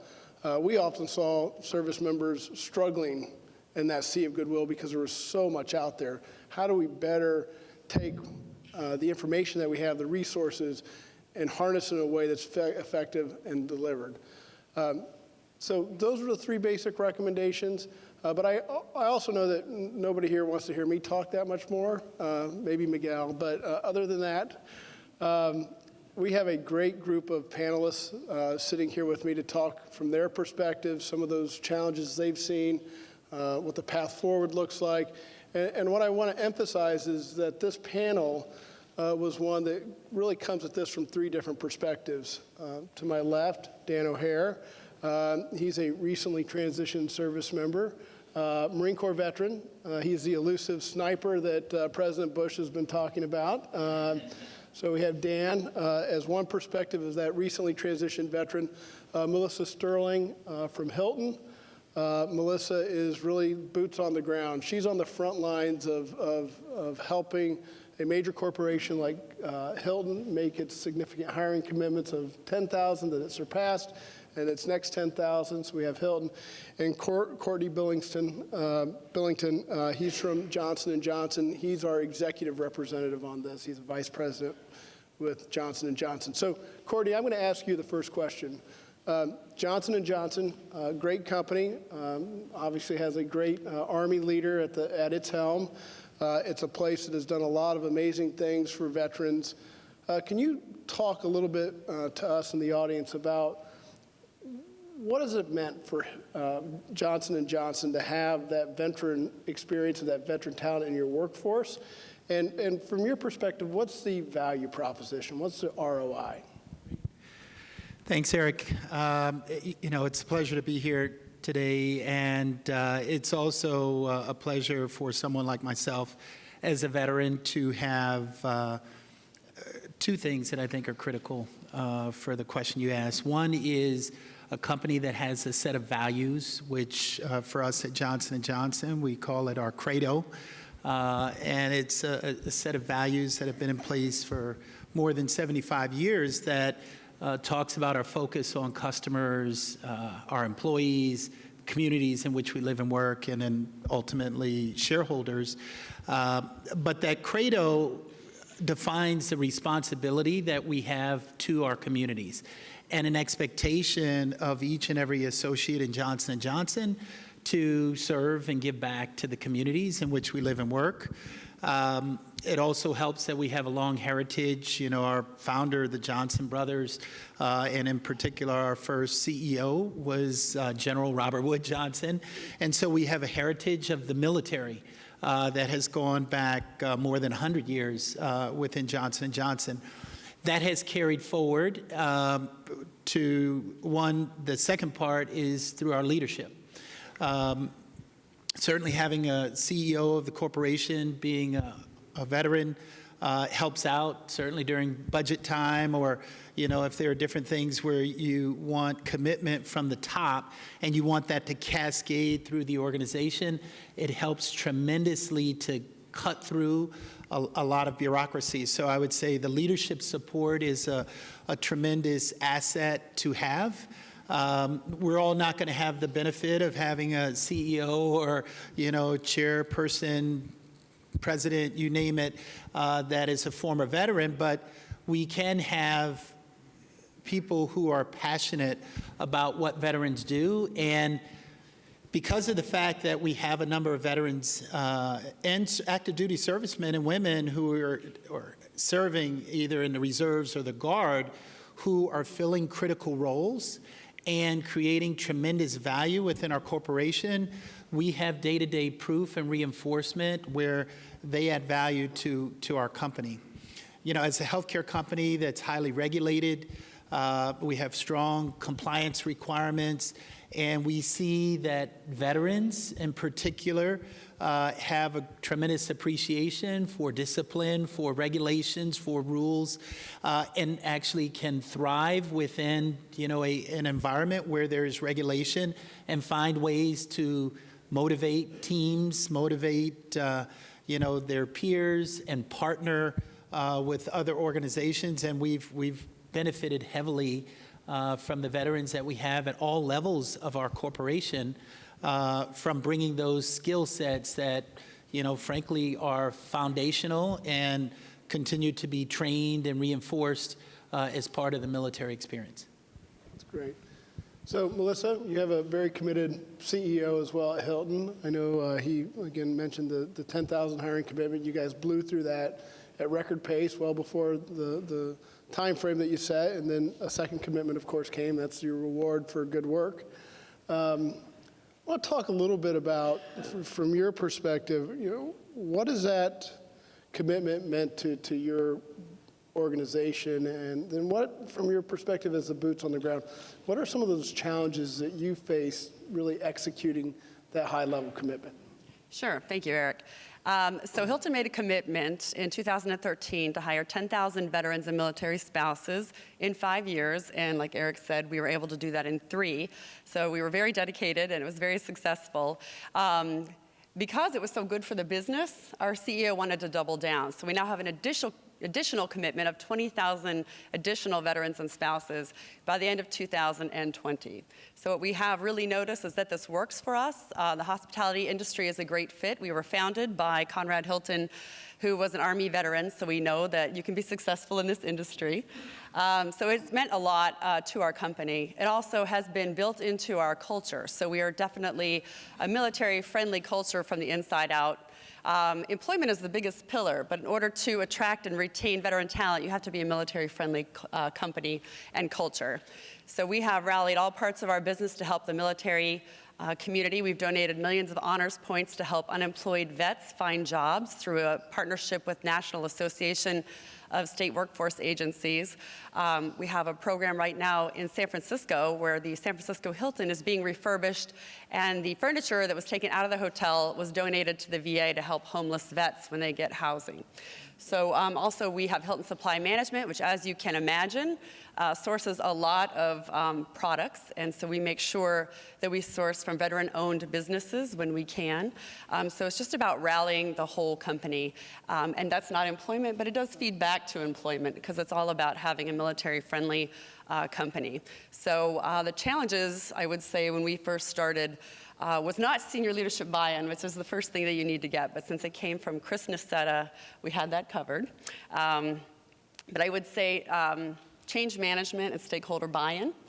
So you have two sides of the spectrum. So you have separating servicemen and women who don't understand the hospitality industry and all the great career opportunities that you can have. We often tell them that running a hotel is like running an Army base or a Navy ship. You have all kinds of different departments because they might think that you have to be behind a desk and check somebody in. And when we tell them that we have HR and we've got engineering and you've got housekeeping and food and beverage, their eyes light up because you can have a very long and successful career under one roof doing many, many different things. And that's one thing veterans love, is that they don't have to worry about getting into something and not liking it, because then they can move to a different department. So it's very dynamic, definitely based on teamwork, which works well for veterans. And then the other side of the spectrum for change management was our internal folks, our hiring managers, our HR people, about letting them know the value of a veteran, because they too had a stereotype about what a military man or woman did in the military. Like, they think there's a gun and they're just in a trench shooting people. And like, there's a very small percentage of veterans that do that. So once we started letting them know about the value of a veteran, and that the DoD is a huge organization with all the different departments, and a lot of them translate to hotels, their eyes lit up. So it's just about making that match. Great, thank you, Melissa. All right, Dan, you're the sniper that President Bush has been referring to for years. We were fortunate enough to finally have you here. I had to break my concealment for a little while. So, very tactical, very concealed. So I'm sure that your transition to Bank of America was an easy one, because they probably needed a bunch of snipers. Is that how it happened? Definitely, but I'm still waiting for that email from my manager being like, Dan, we have a special mission for you to do. Right now I'm just, working on deals, and I think, why, not just Bank of America, but organizations in general should hire veterans, particularly those that have been in combat, is because there are, high pressure situations to deal with. There are tight deadlines in business to deal with. But at the end of the day, like, you might lose out on some revenue. You might, not get the deal closed. But at the end of the day, no one's going to die if things go south. So having someone who can kind of be like, guys, just calm down for a little bit. We have 24 hours to get this deal done. We can get it done. And, at the worst case scenario, we'll ask for an extension on the timeline. So having someone who can provide that perspective to, kids who are just right out of college and, are very, smart and educated and, willing to work hard, to have somebody who can, calm them down and, really focus them and help sort of let them know that, yeah, what you're doing is important, and we got to get it done, and we got to get it done now, and we got to get it done right. But, no one's gonna die if we don't, do it. So don't worry too much. I think that's a really good perspective. And one of the things that strikes me is given the work that you did in the military as a sniper, you go from that very mission-oriented, mission-focused environment in the military, lots of teamwork. What does a company like Bank of America, and how does it do what it does so well to make you say, you know what, that's where I'm going to hang my hat because of their commitment? What is it that culture creates that makes it feel like home for you? So it really is just the execution level, as a sniper or, any other sort of veteran, you're expected to execute at a really high level. And in banking, there's millions of dollars on the line and even billions of dollars on the line sometimes. So that sort of really makes me feel, fulfilled, working through those projects, knowing that we're providing capital, we're providing liquidity, and the companies that are getting the capital are, in turn helping the economy grow, and in turn providing more jobs for veterans and everybody. And I think that that's a key role for banking, and that really attracts me, that sort of fulfillment. Even though I'm not serving my country anymore, I am, in a way, still helping provide growth and opportunity for those around me. Well, I'll tell you, I still think you're serving your country quite well. I mean, the economic success that you help create in companies like Bank of America is one that is quite meaningful. Courtney, I wanted to follow up a little bit on that as far as the culture. And I know General Pace talked about the fact that he doesn't necessarily think there's a civilian-military divide, but we do know that less than 1% of military service members are Americans have served. We did a recent survey last year that showed that 20% of hiring professionals and recruiters had significant experience with the military. How do you help in your company? How do you think about opening your non-military employees' eyes to the tremendous experience and value set that veterans bring to your business? Great. I'd say the primary way that we do that within J&J is through the employee resource groups that we have. And in particular, we have a veterans employee resource group, which we call our Veterans Leadership Council. And that group does a few things. One is it's integrally involved in helping to attract, onboard, develop, veterans that come in and join the organization. But also, too, we educate the organization.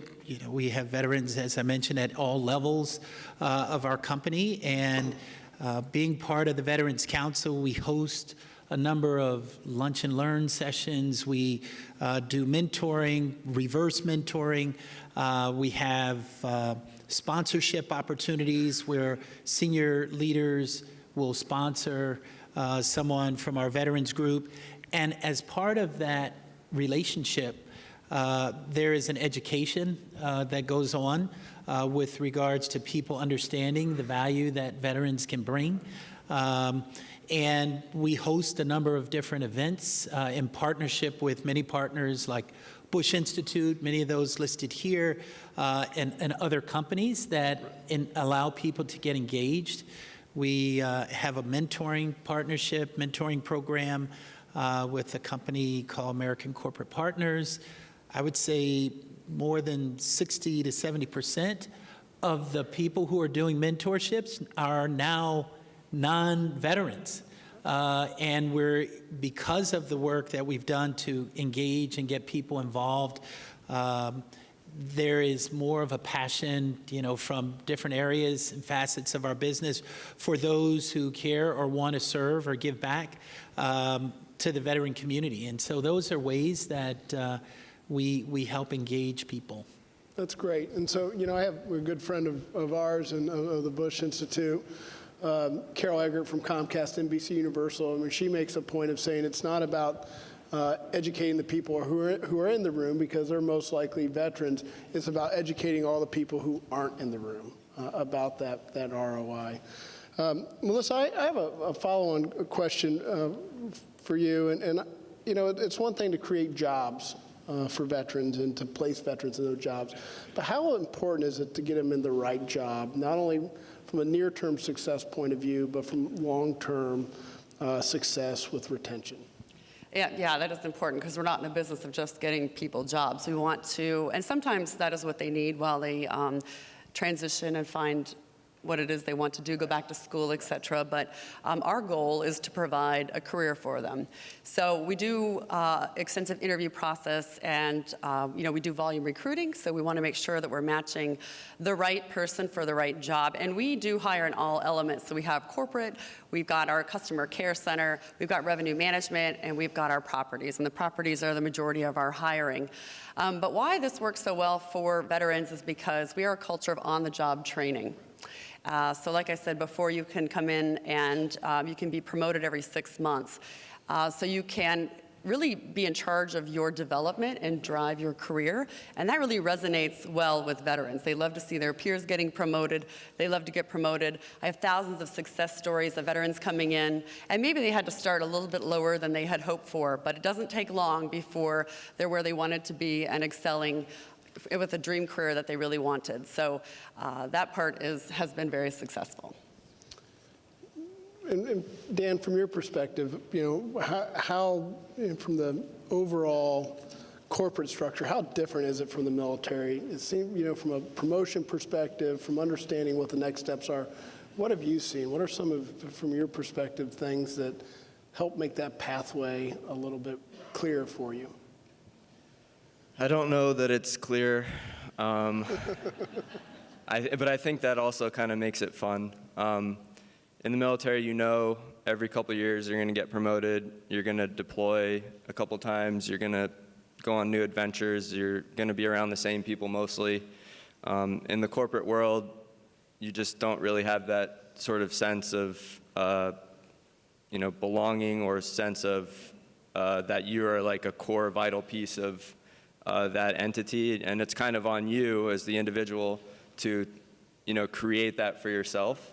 And I think that that's where a lot of veterans trip up, myself included, is you come in and you think, I was a veteran, I was a sniper, I could do this, but I'm going to be humble and keep my head down and be quiet, and that's just not how the corporate culture works. You have to be loud, you have to be demand responses and have the best ideas and share them with everybody, and veterans I'm a quiet professional. I'm never, everybody just is kind of the same. We're all on the same level, and in the corporate world it's kind of like you really have to put yourself out there and get out of your comfort zone, and Bank of America has done a great job of helping me with that, and I think that that's really critical and for my future development as well. Well, tell me about the importance of mentorship, though, in that equation for you. I mean, it's obviously it's a different road that's not as familiar as the military road. How important is it to have a military mentor to help you navigate that process? It's probably the most important thing, because you're going to have millions of questions as to how do I even write this email? Look at should I write this aggressive email?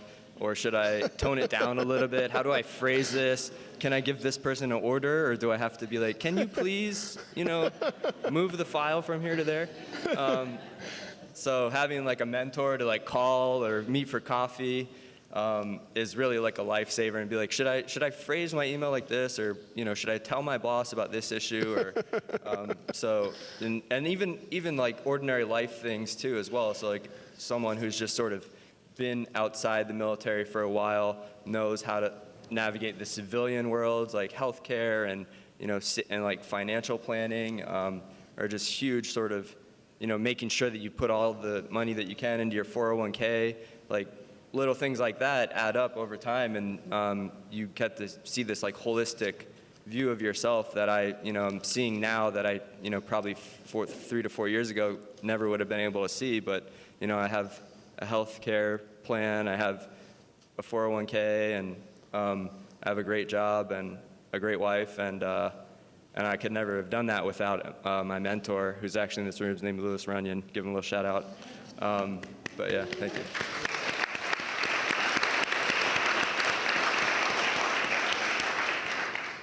Can I just Yeah, tag on absolutely, to that? please. I would reinforce the piece of having mentorships or either coaching, for veterans as they come in. I think it's critical. And, as Dan mentioned, sometimes transitioning into a corporate setting is complex. It's hard to understand. It's different rules. People don't know how to navigate. And I would suggest that companies need to really focus on ensuring that they do have that type of support system available so that they can actually maximize the value that veterans bring, right? And often we found early on that some of our veterans were being highly underutilized because people were not aware or did not know how to challenge them to the full extent of what they could provide. They were kind of backing off, if you will. And then the veteran didn't know how much to push, right, and where to go. So when you have someone from within the company who's maybe been part of that culture to help facilitate that is a critical step that can actually accelerate the performance in the organization. I agree with that. We have a mentorship program as well, which is really important with onboarding. So that's something I'd like to talk about real quick.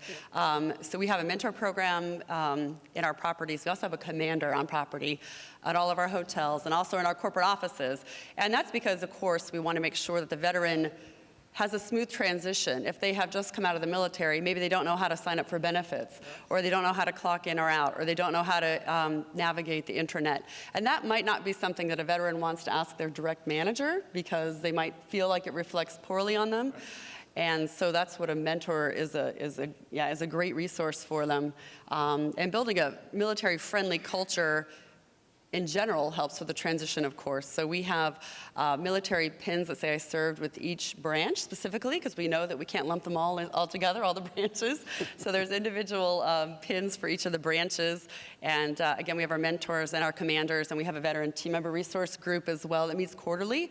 It's a nationwide network, and it meets quarterly. We have hundreds of people on the call, hundreds of locations, but the idea is to activate that in the local area.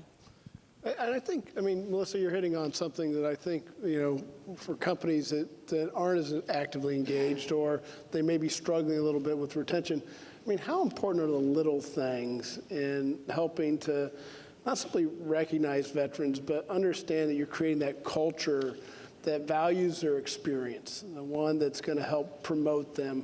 I mean, from your perspectives, I mean, what are those little things that companies can do that's not going to cost them a lot of money, but does something a little more than just thanks them for their service? I think it's the attitude of one veteran at a time, because although we are hiring a lot of people, each individual veteran matters, and you want them to have a smooth transition, and we want them to stay. And we do find that our veteran team members are promoted quicker than their civilian counterparts. So they're definitely a value add, and we want them to be invested because we know what a value they are, but also they're individual people with individual needs. So sometimes it doesn't cost money. It's just about standing up a program where they're going to have that human touch and somebody that understands them. Because the important part, and I can't speak for you, but the important part is, I would think, coming in and maybe not just being treated like everybody else, because perhaps you have specific needs and you're transitioning from something very different than somebody that just came in from another corporation.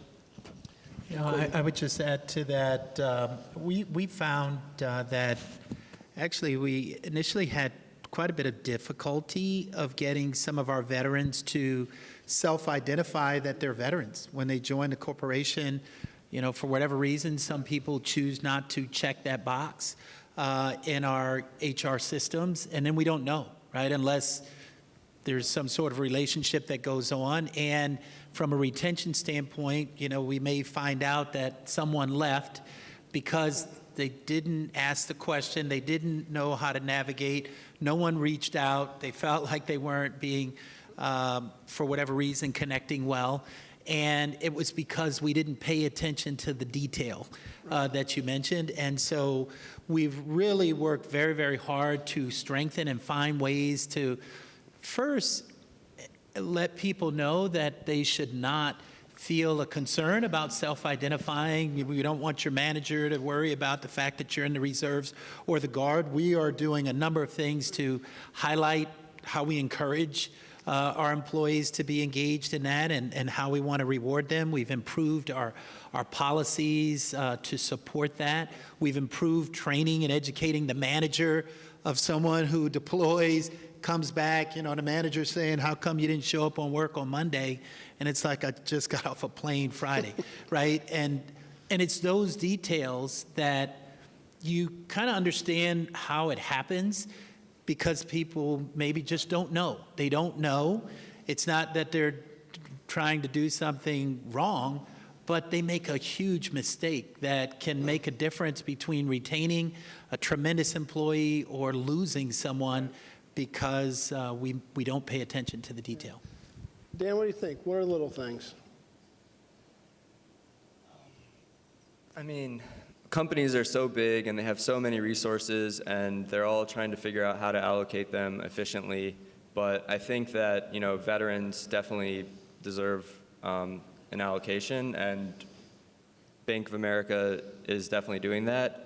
But the little things have to come from the individual. The individual has to sort of recognize that they're a problem and have the freedom to speak up and to say, look, I need help with this. And a lot of veterans don't do that. And that's part of the issue, is there has to be some sort of onboarding program that says, look, you're not going to succeed here if you don't ask questions, if you don't nobody's gonna hand you the keys to the Ferrari. Like you gotta find your way to the Ferrari. You gotta find the keys. Is Lewis giving out keys to Ferraris? I don't know. Are you? But yeah. We got just a couple minutes here, and I wanted to ask one question because I think what's different about this convening, more so than any, is this interrelationship between wellness and education and employment. I think that's one of those really great things about this.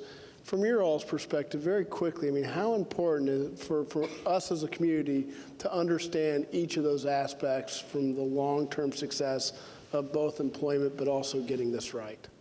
If I could start on this one. So transitioning out of the military was probably the hardest thing I've ever had to do because I went from being a leader of Marines and had a really strong identity and trying to communicate that into the corporate world and try to figure out like how am I going to get a new job is a very significant challenge. And you really have to reinvent yourself and humble yourself and put yourself at the mercy of the people who will eventually be your new bosses. And so it's very challenging, and there just has to be a better process in place, and I'm not sure like what that will look like ultimately, and I'm really glad that this event is happening and that there's all these brilliant people in this room working on this problem. But what I went through, like not every veteran should have to go through what I had to go through to get a job and to find happiness in life. Great, thank you. Melissa? Yeah, I think it's, that really is the trifecta what you guys are attacking here in the task force, and yesterday was really impressive in the breakout sessions. I think in order to be a successful employee, you have to have these other elements of your life that are working. So you want to be educated to make sure that's a tool to get you where you want to go, often a vehicle. And then wellness is important for all of our employees. So I think you really covered it all. And again, I really appreciate all the brilliant people in this room the last couple of days and who have worked on it previously, because to be a whole person, and just speaking from the employer perspective, it's important for all of our employees to have that. Courtney, quickly. Yes, as a healthcare company, health and wellness is super important to us and part of our mission. We want to have the healthiest employees in the world. It's great having folks from the military because we're used to doing PT and things of that nature. So that helps to further reinforce and nurture that vision and value. But, as was said earlier, you also have the highest level of performance when people have balance and they can bring their best energy to bear in the workplace. So we think it's good business to also make sure that you've got the healthiest, most fit employees, and that they feel like they're being able to self-actualize in all facets of their lives. Well, thank you all. I'd like to give a round of applause for our panelists. I'd also quickly like to thank the Bush Institute for its leadership and the co-chairs of the Employment Task Force, Blackstone, Deloitte, and J.P. Morgan Chase and their Veterans Job Coalition. Thank you all.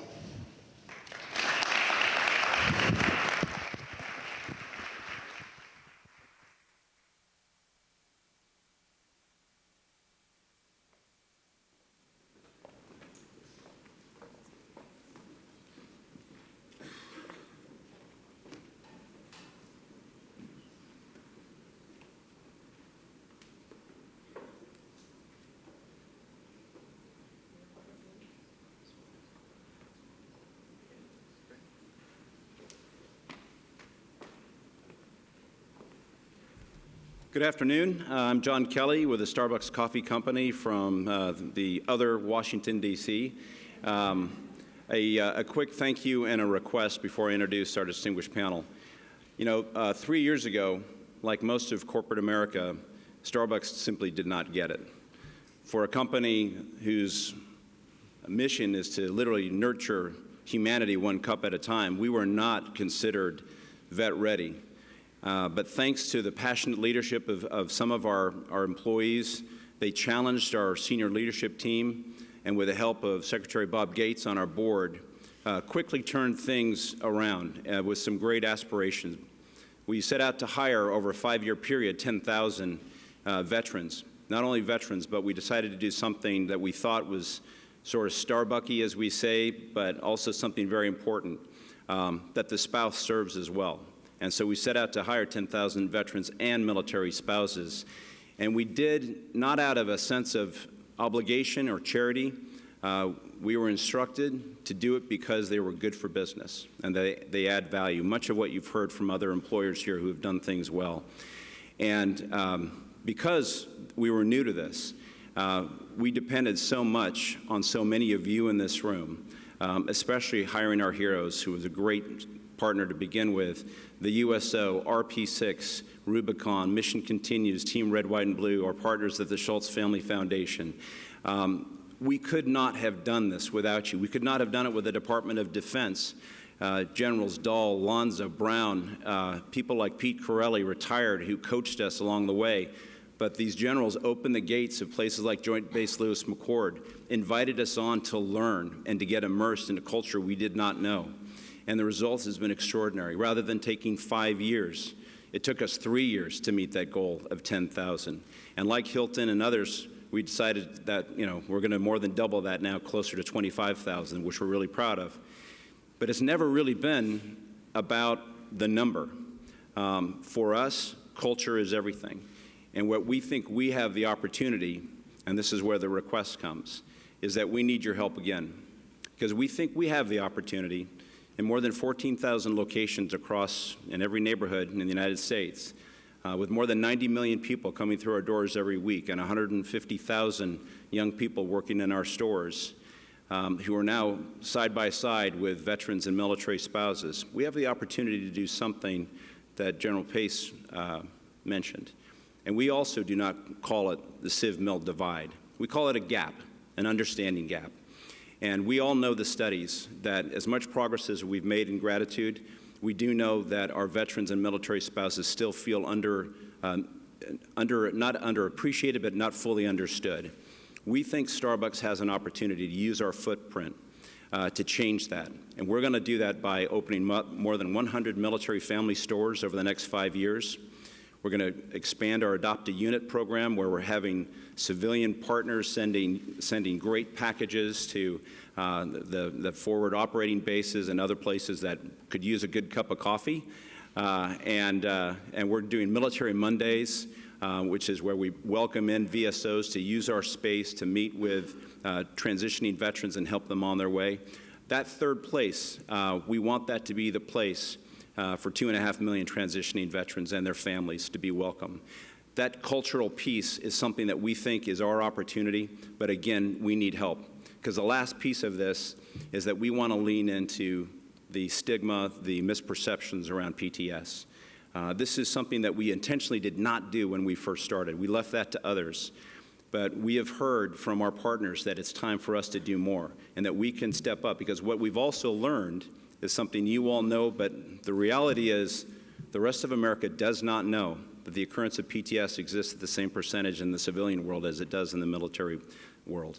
We want to change that perception. We think it's key. When we're hiring opportunity youth from inner cities who have suffered extraordinary violence growing up in a violent situation, or refugees who are escaping violence, we see it. We know that this is happening, and we want to talk about it, but we're not experts. So the request is to help us use our scale for good, help us build on our success that you are so much a part of, and help us close this gap of understanding once and for all and turn gratitude into full understanding. It's so critical for the future of the country.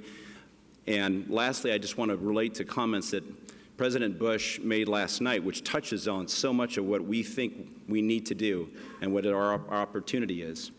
He kind of touched on that great intangible, which is when he's around veterans, it makes him a better person. That's happening today because of our hiring and our honoring commitment.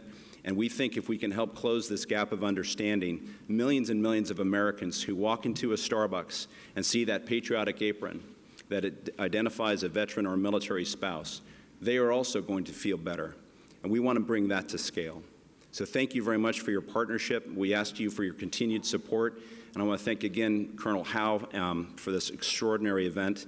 We're so proud to be a part of it and to partner with Politico to help bring this to more audiences. And lastly, let me introduce our very distinguished panel. So if you'll come in, we're led by moderators Brian Bender and Kimberly Heckley, as well as Senators Bozeman from Arkansas and Congressman Waltz from Minnesota. Please welcome the panel. Thank you.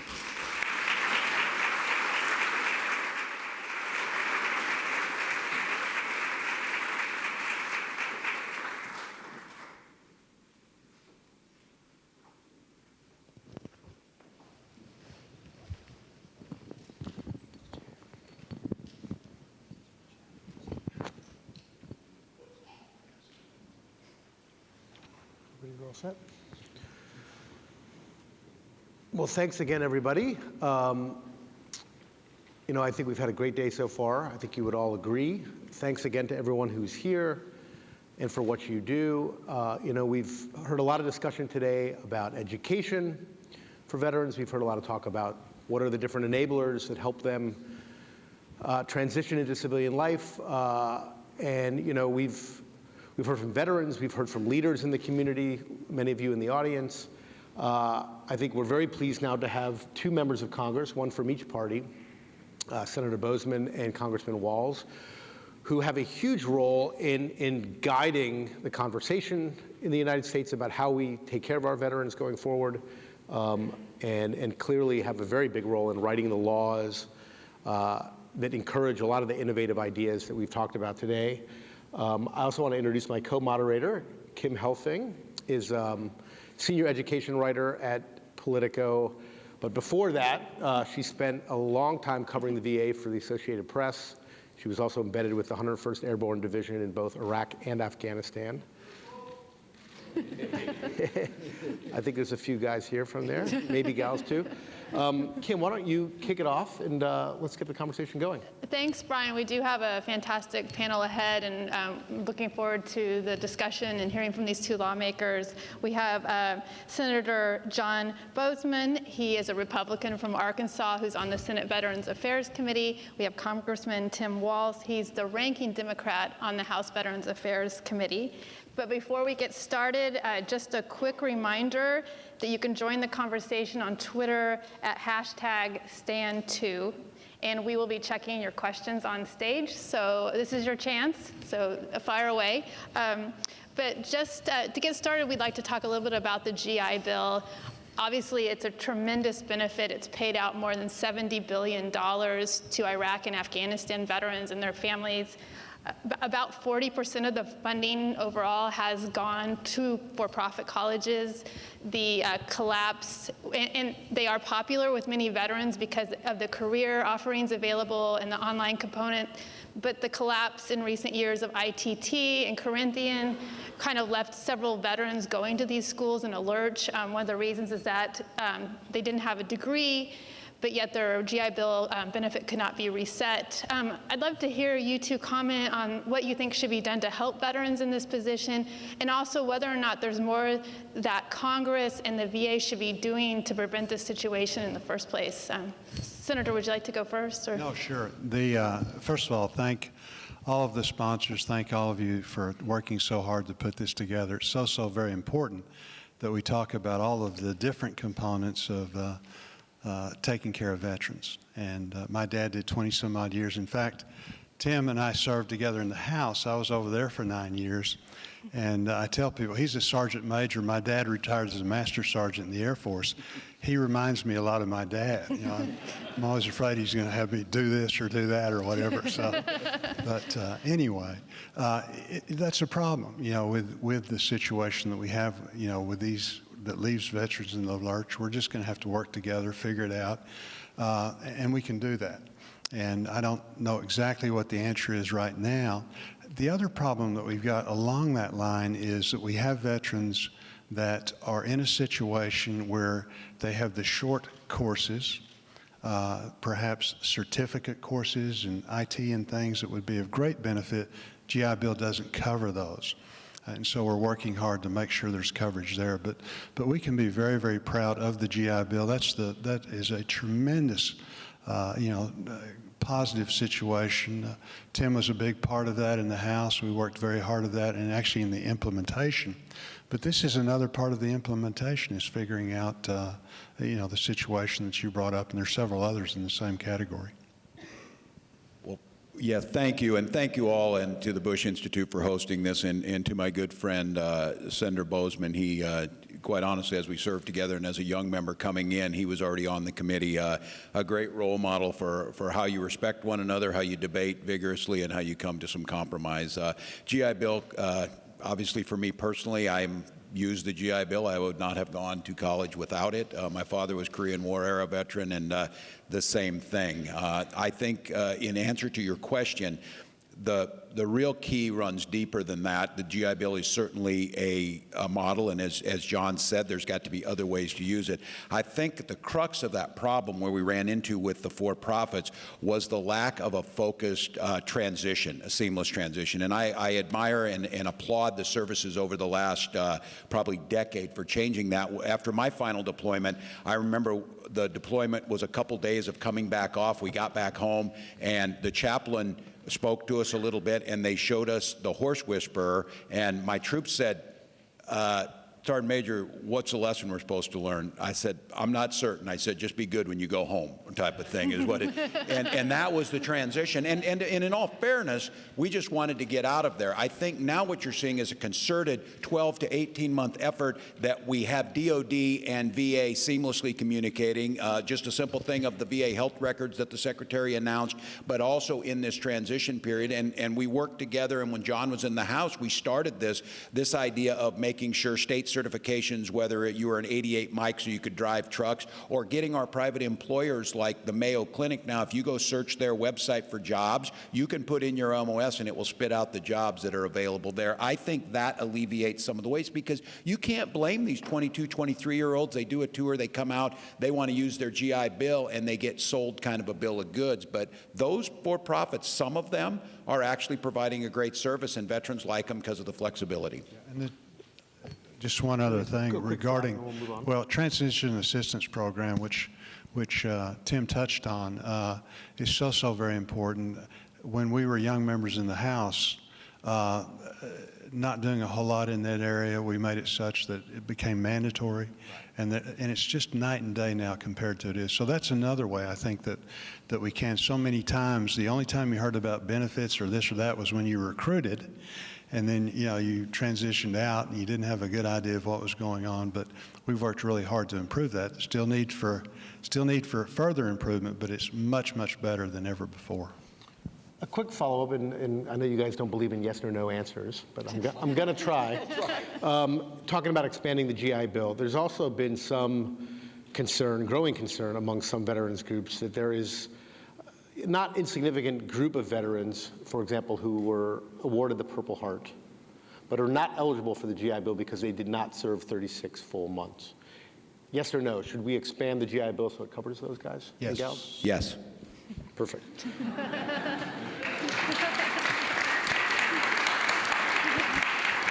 And there's some other, you might touch on like reservists that are in a situation where they're medically. Yeah, and it falls into this same category where we have the bill on this. There's also something, the authority to be able to use in these contingency operations, 12304B authority under Title 10. I know we've got folks here who live in the weeds. My Guard unit from my hometown in Mankato, Minnesota just did a mission in the Sinai, but because of the authority that they were mobilized under, they're precluded receiving some benefits. Those are real corrosive to morale, and I also think where we have a one force now, reserve component and the active force, we need to make sure that's there. Again, these are not lottery wins like the GI Bill. We have a responsibility to administer taxpayer dollars smartly, but we also have to make sure that the benefit we get from them equals the money we're putting in, but that those veterans have that flexibility. So you're right, it's hard to get a yes or no, but very definitely yes. And then we have other, then we have other situations along that, the same type of situations that we're trying to get straight also. Well, let's talk a little bit, Kim and I were talking earlier about other gaps perhaps in the system in dealing with unique veterans' problems? About 10 years ago when I was covering the VA, it was a time in which the VA hospitals a lot of times are looking at ways to add privacy components to the hospital rooms to lock the doors because more female veterans were coming into the hospitals. A lot of the hospitals were just by sheer number were trying to address some of the issues involving women. They were putting in women's clinics. What are some of the gaps that are still existing today, 10 years later, in terms of providing care for women veterans? It's my understanding about 20% of new recruits in the military today are women. Well, yeah, and one of the issues we have is in reproductive rights, and this issue comes up of where we have what happens with veterans when they're coming in to see gynecological care, which many of the facilities aren't set up for. We have made strides, but it goes back to the point, and I know we don't really have enough time to get into this. I was saying out in our conversation prior to this is a transformational time, and I believe this is a once-in-a-generation time to form the VA that we think it's going to look like. This is that skating to where the puck's going to be, not to where it is. You're absolutely right. We've changed some of those basic things. There's a great example in Phoenix, which was the heart of a lot of this scandal, but the Phoenix Women's VA Clinic has same-day scheduling, same-day mammograms, same-day results for all veterans that need to go in with that. We are making great progress, but I don't think we are still taking the long-term care. We don't have a large population of elderly female veterans, which is going to be part of its own specialty care. We have to start thinking how we're going to deliver that. We have to do a much, much, much better job of dealing with female veterans. The numbers, as you point out, are really outstanding in the sense that most people don't understand the number of female veterans that we have. But the VA was set up as a men's-oriented system, and so, in fact, myself and other Republicans, other Democrats joined together, introduced a bill again to attack this. But one of the ladies, I remember at the press conference, one of the ladies that was there that had served said it was not uncommon at all for her to be in her VA hospital. Somebody would come up to her and ask her if she was looking for her husband. And that's kind of the attitude that's still out there. And again, it's the way it is. We're working very hard to change that culture. We can do that legislatively. I know Dr. Shulkin is also working very hard to change the culture in the sense of at the individual components that we have right now. So it's something that we've got a long ways to go, and we need to roll up our sleeves and just get it done. I'm going to take another shot at the yes or no. To the Congressman's point about following or looking where the hockey puck is going as opposed to where it is, post 9/11 families have the benefit that caregivers get some government benefit and government subsidy support. That is not true for other generations of veterans. Where do you guys sit on that? I mean, is that a good idea to expand that, to include caregivers across the veterans community? And then maybe it's not a yes or no question. How do we pay for that? Because all of these things we're talking about potentially cost more money. I think it can be a yes or no, and I favor doing that, but we have to work through it. And you look at the cost, and there is significant cost there.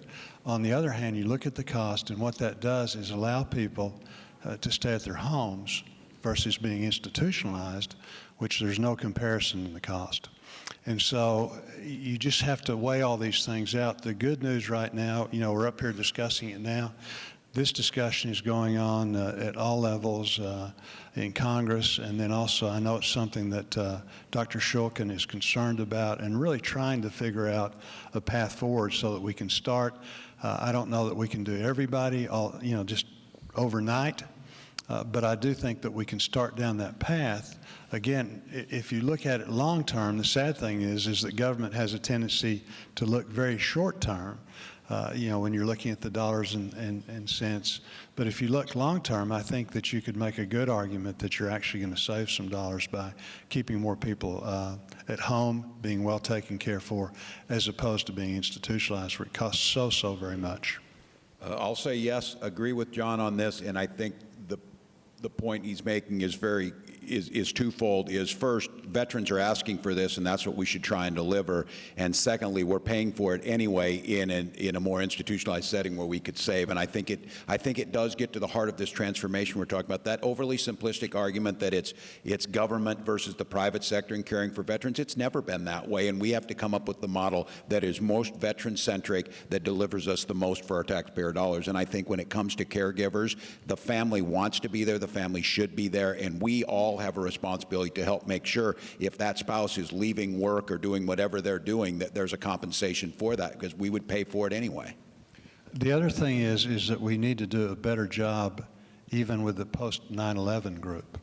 I was at the bill signing at the White House today that concerned doing a better job of holding people accountable. But there's a gentleman there who lost an arm and a leg. He said it took over 3 years to make it such that his home was retrofitted so that he could be there and live in an efficient manner. That's simply unexcusable.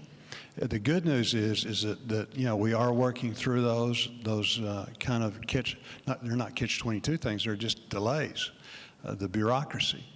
But there's simply no excuse for that. So we're going to push really hard, not only in the other area, but also to make sure that those post-9/11 are actually getting the benefit that we intend for them to get. Congressman, what was your response to the bill that was signed today? I'm enthusiastically supportive of it, and I'm a high school government teacher, and it's that little thing, I'm just a bill sitting on Capitol Hill. This one actually worked that way. We debated it. It left the House. I didn't agree with the House version because I didn't think the protections were there to ensure that we had the qualified workforce and the constitutionally protected rights. It went over to the Senate. We continued to work on it. We brought it back. And there's no one's going to justify when somebody is not providing what they're supposed to do. The Secretary needs to have some of that flexibility. We need to make sure we're protecting whistleblowers, and we need to understand that qualified workforce matters. So this was a great step forward. It also shows, as I said, it's not just hyperbole. The VA committee, because of our shared values, because of our shared constituency, still does try and find those things. So I think it was a tool that will help. Senator, you obviously were at the signing, so you support it. I'm wondering if I could get you guys, since we're running out of time, I know you guys have to be somewhere. Veterans issues has enjoyed a level of bipartisanship, as we're seeing here today, for many years. But there are growing concerns that even this issue is at risk of falling into the morass, which so many other issues have gotten caught up in. How do we all who care about this issue, how do you, in your position in the legislative branch, ensure that it stays in that safe space, but also if you can give some voice to your concerns about some of those outside forces, including some new veterans groups that are very political on the left and the right, who are possibly putting that at risk? I've spoken about this for years. I'm deeply worried about this because our Veterans Service Organization, we have a constituency that holds us accountable probably like no other committee, with the American Legion, the Iraq and Afghanistan Veterans of America, the VFW, the DAV. Those are 501c3s. There's some new animals on the block that are political organizations, and their job, and I've said this, I was in a committee on this very accountability bill that I was pushing through, and I disagreed with the one that was leaving our committee, saying at this point in time I can't support it, but I'm willing to work with you on. But I said the irony of this is, by the time I leave this room, there'll be attack ads running against me in a campaign. 15 minutes later, the ads were already running on that. Tim Walz does not want accountability. No, I just served for 24 years in the military and been on the committee for 10 years and have a bipartisan reputation for doing it. But because I disagreed with this, that came. That is a space, and again, it's fine to disagree on this, but those veteran service organizations are apolitical. They just want us to get it right. And because of their apolitical nature, they, I would argue, forced and reinforced our friendship and our commitments to getting it right. This is a new animal, and it's one that I think we should be deeply concerned about. I've just asked, just in full disclosure, because there are several of the major groups that do this, they're just extensions of the RNC and the DNC, and I would argue we should be protective of our space, our nonpartisan space. Senator, can you talk to that, since there are other groups that maybe go after you? No, well, there are for sure, and it's just the situation that we're living now, and really, have been for as long as politics have existed, but it is on steroids right now in the sense of being so very partisan. You'll have situations where somebody will roll up a bunch of different bills that maybe your bill is part of it, and then other bills that you disagree with, and then force of votes, you vote against it, and so then you're accused of not supporting your own bill, and it's just all of this crazy stuff. But I do think it's important that the veteran service organizations do their very best to stay non-political, because truly we work very hard in a very nonpartisan way to push veterans issues forward. And I had the pleasure of serving in the House and now the Senate, and it is a refuge, in the sense of being in those meetings, and everybody's working, helping veterans push these things. And that's great. The reality, though, is that we can work hard if you don't have the grassroots, if you don't have the veteran service organizations getting out to their members, all of these different things, it simply doesn't work.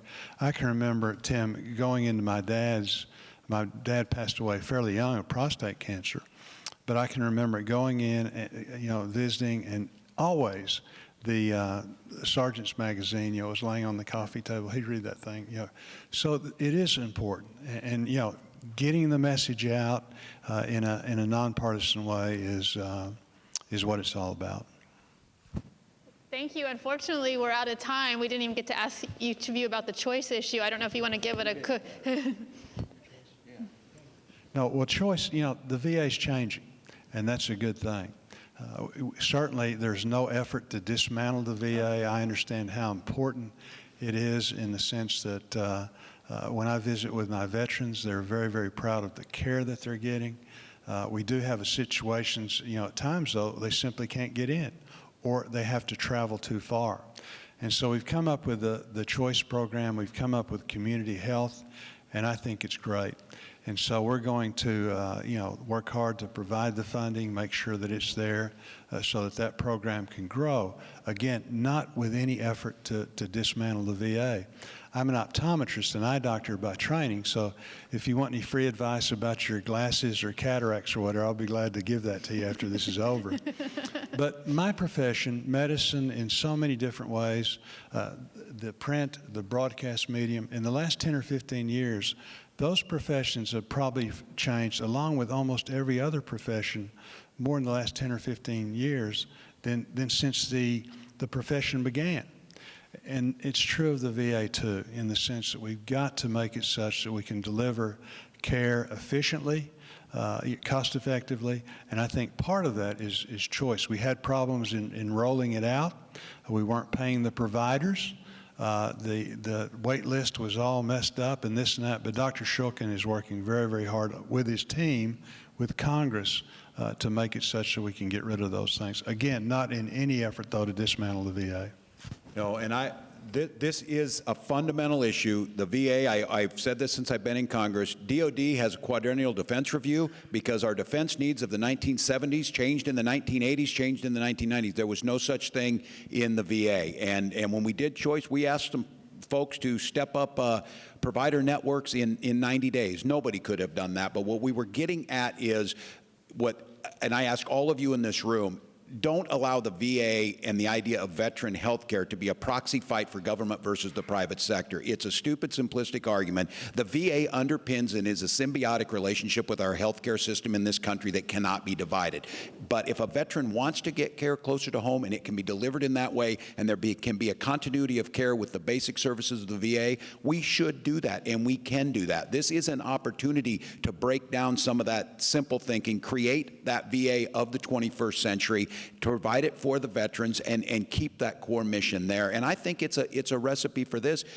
It's not, there's probably no solution that it's government or the private sector. It's both in the relationship that what needs to be done. So I support the choice program, want to make it work, just like John does. We support the VA and its core mission, just like John does. Now we need to make that work.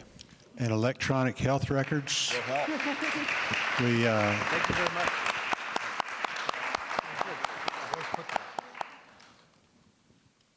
Look at that. You get out of here like that.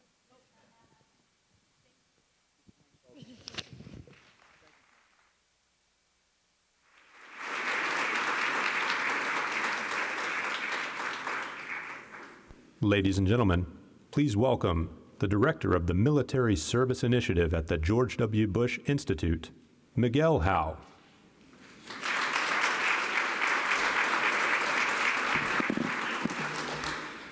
Well, I've been humbled by the opportunities that I've had over the past 4 years here at the Institute. It's just an incredible list, and I think to that I now have to add the humility of having extra time ceded to the Institute and to me by our friends on Capitol Hill up in Congress.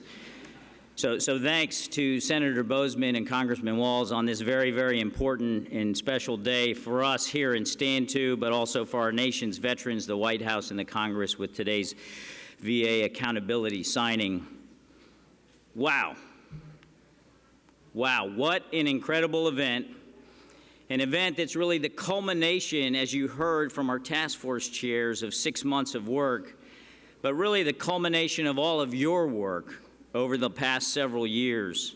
And so this convening at a critical inflection point with a recent change in administrations was really in many ways a first of its kind, extraordinary really, bringing together, as we just heard and earlier today, senior government officials with leaders from business, higher education, philanthropy, and nonprofits to address key priorities and to lay out a framework for a way forward to improve outcomes for veteran transition in 3 critical areas: health and well-being, employment, and education. And so we are grateful to each of you here today, our partners, steering committee members, sponsors, task force members, everyone here and everyone listening and watching out on the live stream, #StandTo. And so we've packed a great deal of important work into those 2 days. And just today we've heard Secretary Shulkin say, we are changing the focus of health care at the VA from acute care to one of well-being that includes employment and continued purpose, and that we should be incentivizing health and well-being and enhancing outcomes. We heard Mrs. Bush say, today we're here to foster a successful transition, and we need to ensure that families and caregivers have that same access to transition services. Bill Roush and his panel told us that we must set conditions so that veterans and their families can thrive with the focus on physical health, mental and emotional health, community connections and relationships, and purpose and identity that is on par and integrated with education and employment opportunities. Of course, from our 3 chancellors and university presidents, we heard them say that higher education institutions must drive change by prioritizing this issue at the top of higher ed's leadership and emphasizing data collection, best practices, research, and convenings. We heard Melissa Sterling say that Hilton has reaped the rewards of veteran employees so much that they've doubled down on their investment, and that veterans are promoted at a higher rate than non-veterans. But Dan and Courtney cautioned that in order to set up for that success, it's all about the integration, the onboarding, mentorship, coaching that is essential from these or our businesses to leverage this critical resource. We also heard something that I think is competing for the quote of the day on our Twitter feed, 2 competitions. So Dan, you're in the running with "No one's gonna die here today." And then, of course, Mike Rodriguez with "My daddy is hard to kill."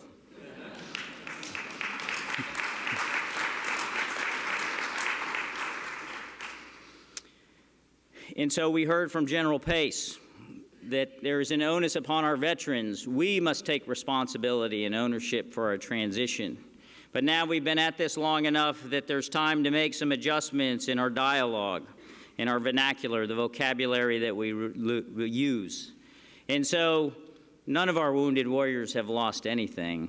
They have sacrificed for our nation.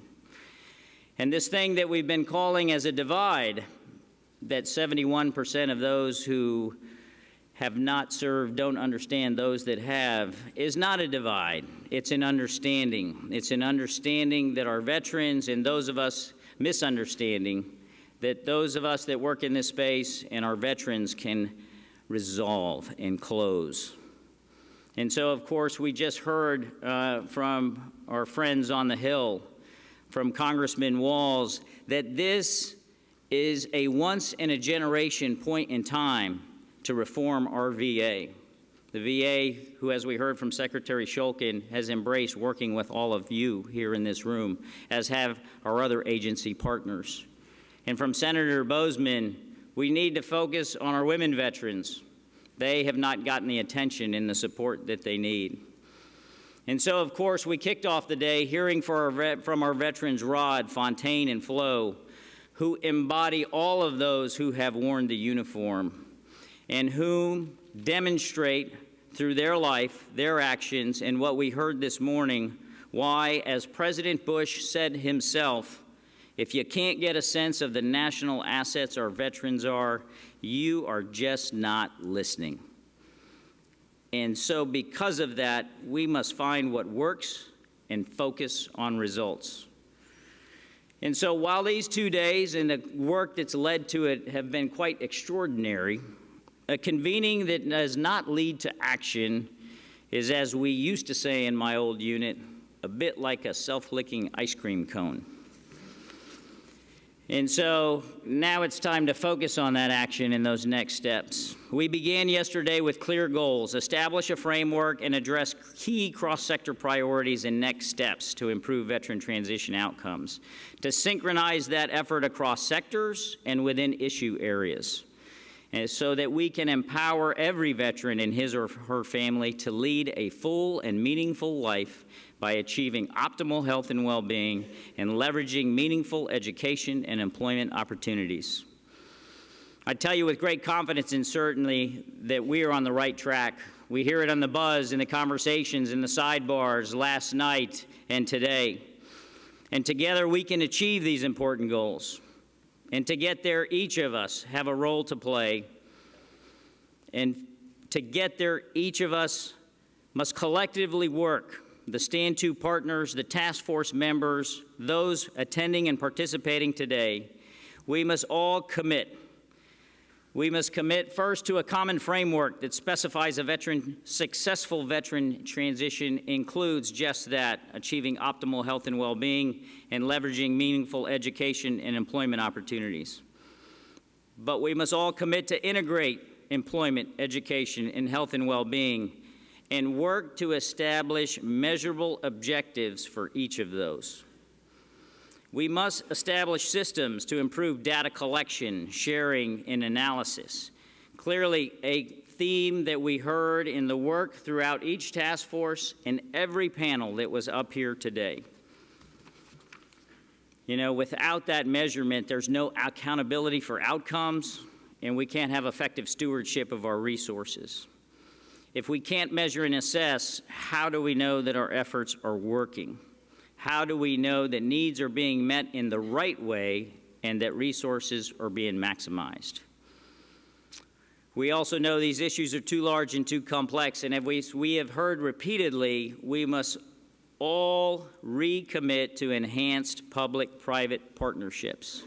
And so we've had great dialogue with our government partners, and we feel we have recommended that they can help us in this effort by establishing an office in the White House for veterans and military families, by modernizing VA and DoD healthcare systems through enhanced public-private partnerships, realigned authorities and regulations, improved policies, and expanded outreach efforts. And I think we heard a commitment to that from the Secretary and from Congress today. To ensure long-term viability of the post-9/11 GI Bill, and to improve pre-transition activities and veteran readiness by expanding apprenticeships, fellowships, internships, and identify opportunities to customize the TAP program. But it's all of us. And so our businesses, as we just recently heard, must commit and take action to codify a new era in veteran and military spouse employment, by improving corporate recruiting and hiring, onboarding and integration, and in retention. The Veteran Employment Task Force has taken the lead and can facilitate this next phase of effort, and they've published the results of those findings, which you can find on our website. Leaders of higher education must foster a national effort for veteran recruiting, admissions, on-campus interaction, education success, and career placement. The Education Task Force, as we heard, stands ready to begin this effort and bring that community together. Healthcare providers, nonprofits, and community organizations, all working to advance that health and well-being, must improve and streamline service delivery and improve integration and coordination of effort across all sectors, from the national to the community level. These priorities must be driven by the leaders who have been in this room, and so we must challenge each other to not only commit to this framework and these priorities, but to commit to the continued work begun by these task force and you, the participants of Stand 2. By doing so, we will shape and drive legislation, policy, resourcing, programming, messaging, research, data evaluation, and accountability that will foster veteran outcomes. You can find the tools and the resources developed by the task forces in support of this work at bushcenter.org. All of the task forces have resources and products that will support all of us there today. In the coming weeks, we will add the full outcomes, recommendations, and next steps from the task forces to that resource page. We also encourage you to leverage the host of resources that we at the Bush Center have developed in support of these efforts. You heard earlier from the President and Eric about the Veteran Employment Transition Roadmap, and we encourage everyone to leverage and use that tool. You will also find additional information about the Warrior Wellness Alliance. You heard both the President tee that up and Jack Hammond talked about it, but that is the Bush Institute's contribution to achieving optimal health and well-being by addressing the invisible wounds of war. And so we have brought together many of our key partners, of whom are in the room. As we have heard throughout the course of the last few days, there is nothing more important than the power of peer referrals. And so we have created an alliance, a network of networks, as it were. Some of the largest and most respected peer-based veteran organizations, and we are growing, but inclusive of Student Veterans of America, Team Red, White, and Blue, Student Veterans of America, Team Rubicon, Mission Continues, Wounded Warrior Project, and our own Team 43. On the other side, the networks of the best public, private, nonprofit providers for invisible wound care, to include members of the Cone Veteran Network, the Warrior Care Network, Tri-West Health, and soon to be announced additional partners. And so we have learned, we know, we've talked about today that one of the imperatives for addressing those invisible wounds is to first and foremost connect those that need care to care. And so that is how this alliance will work, followed thereupon by improving the quality and the reach of that care. We must foster continued investment in research on these issues and raise appropriate level of awareness and understanding. And then finally, of course, be on the lookout for the new Veteran Leadership Program that was announced by President Bush today. Thank you all for your service and commitment to all of this work. By fostering a successful transition, you not only ensure a meaningful quality of life for our veterans, their families, and caregivers, you ensure we leverage a national cadre of committed leaders who will serve in new ways and with new purpose. Thanks. Have a great weekend.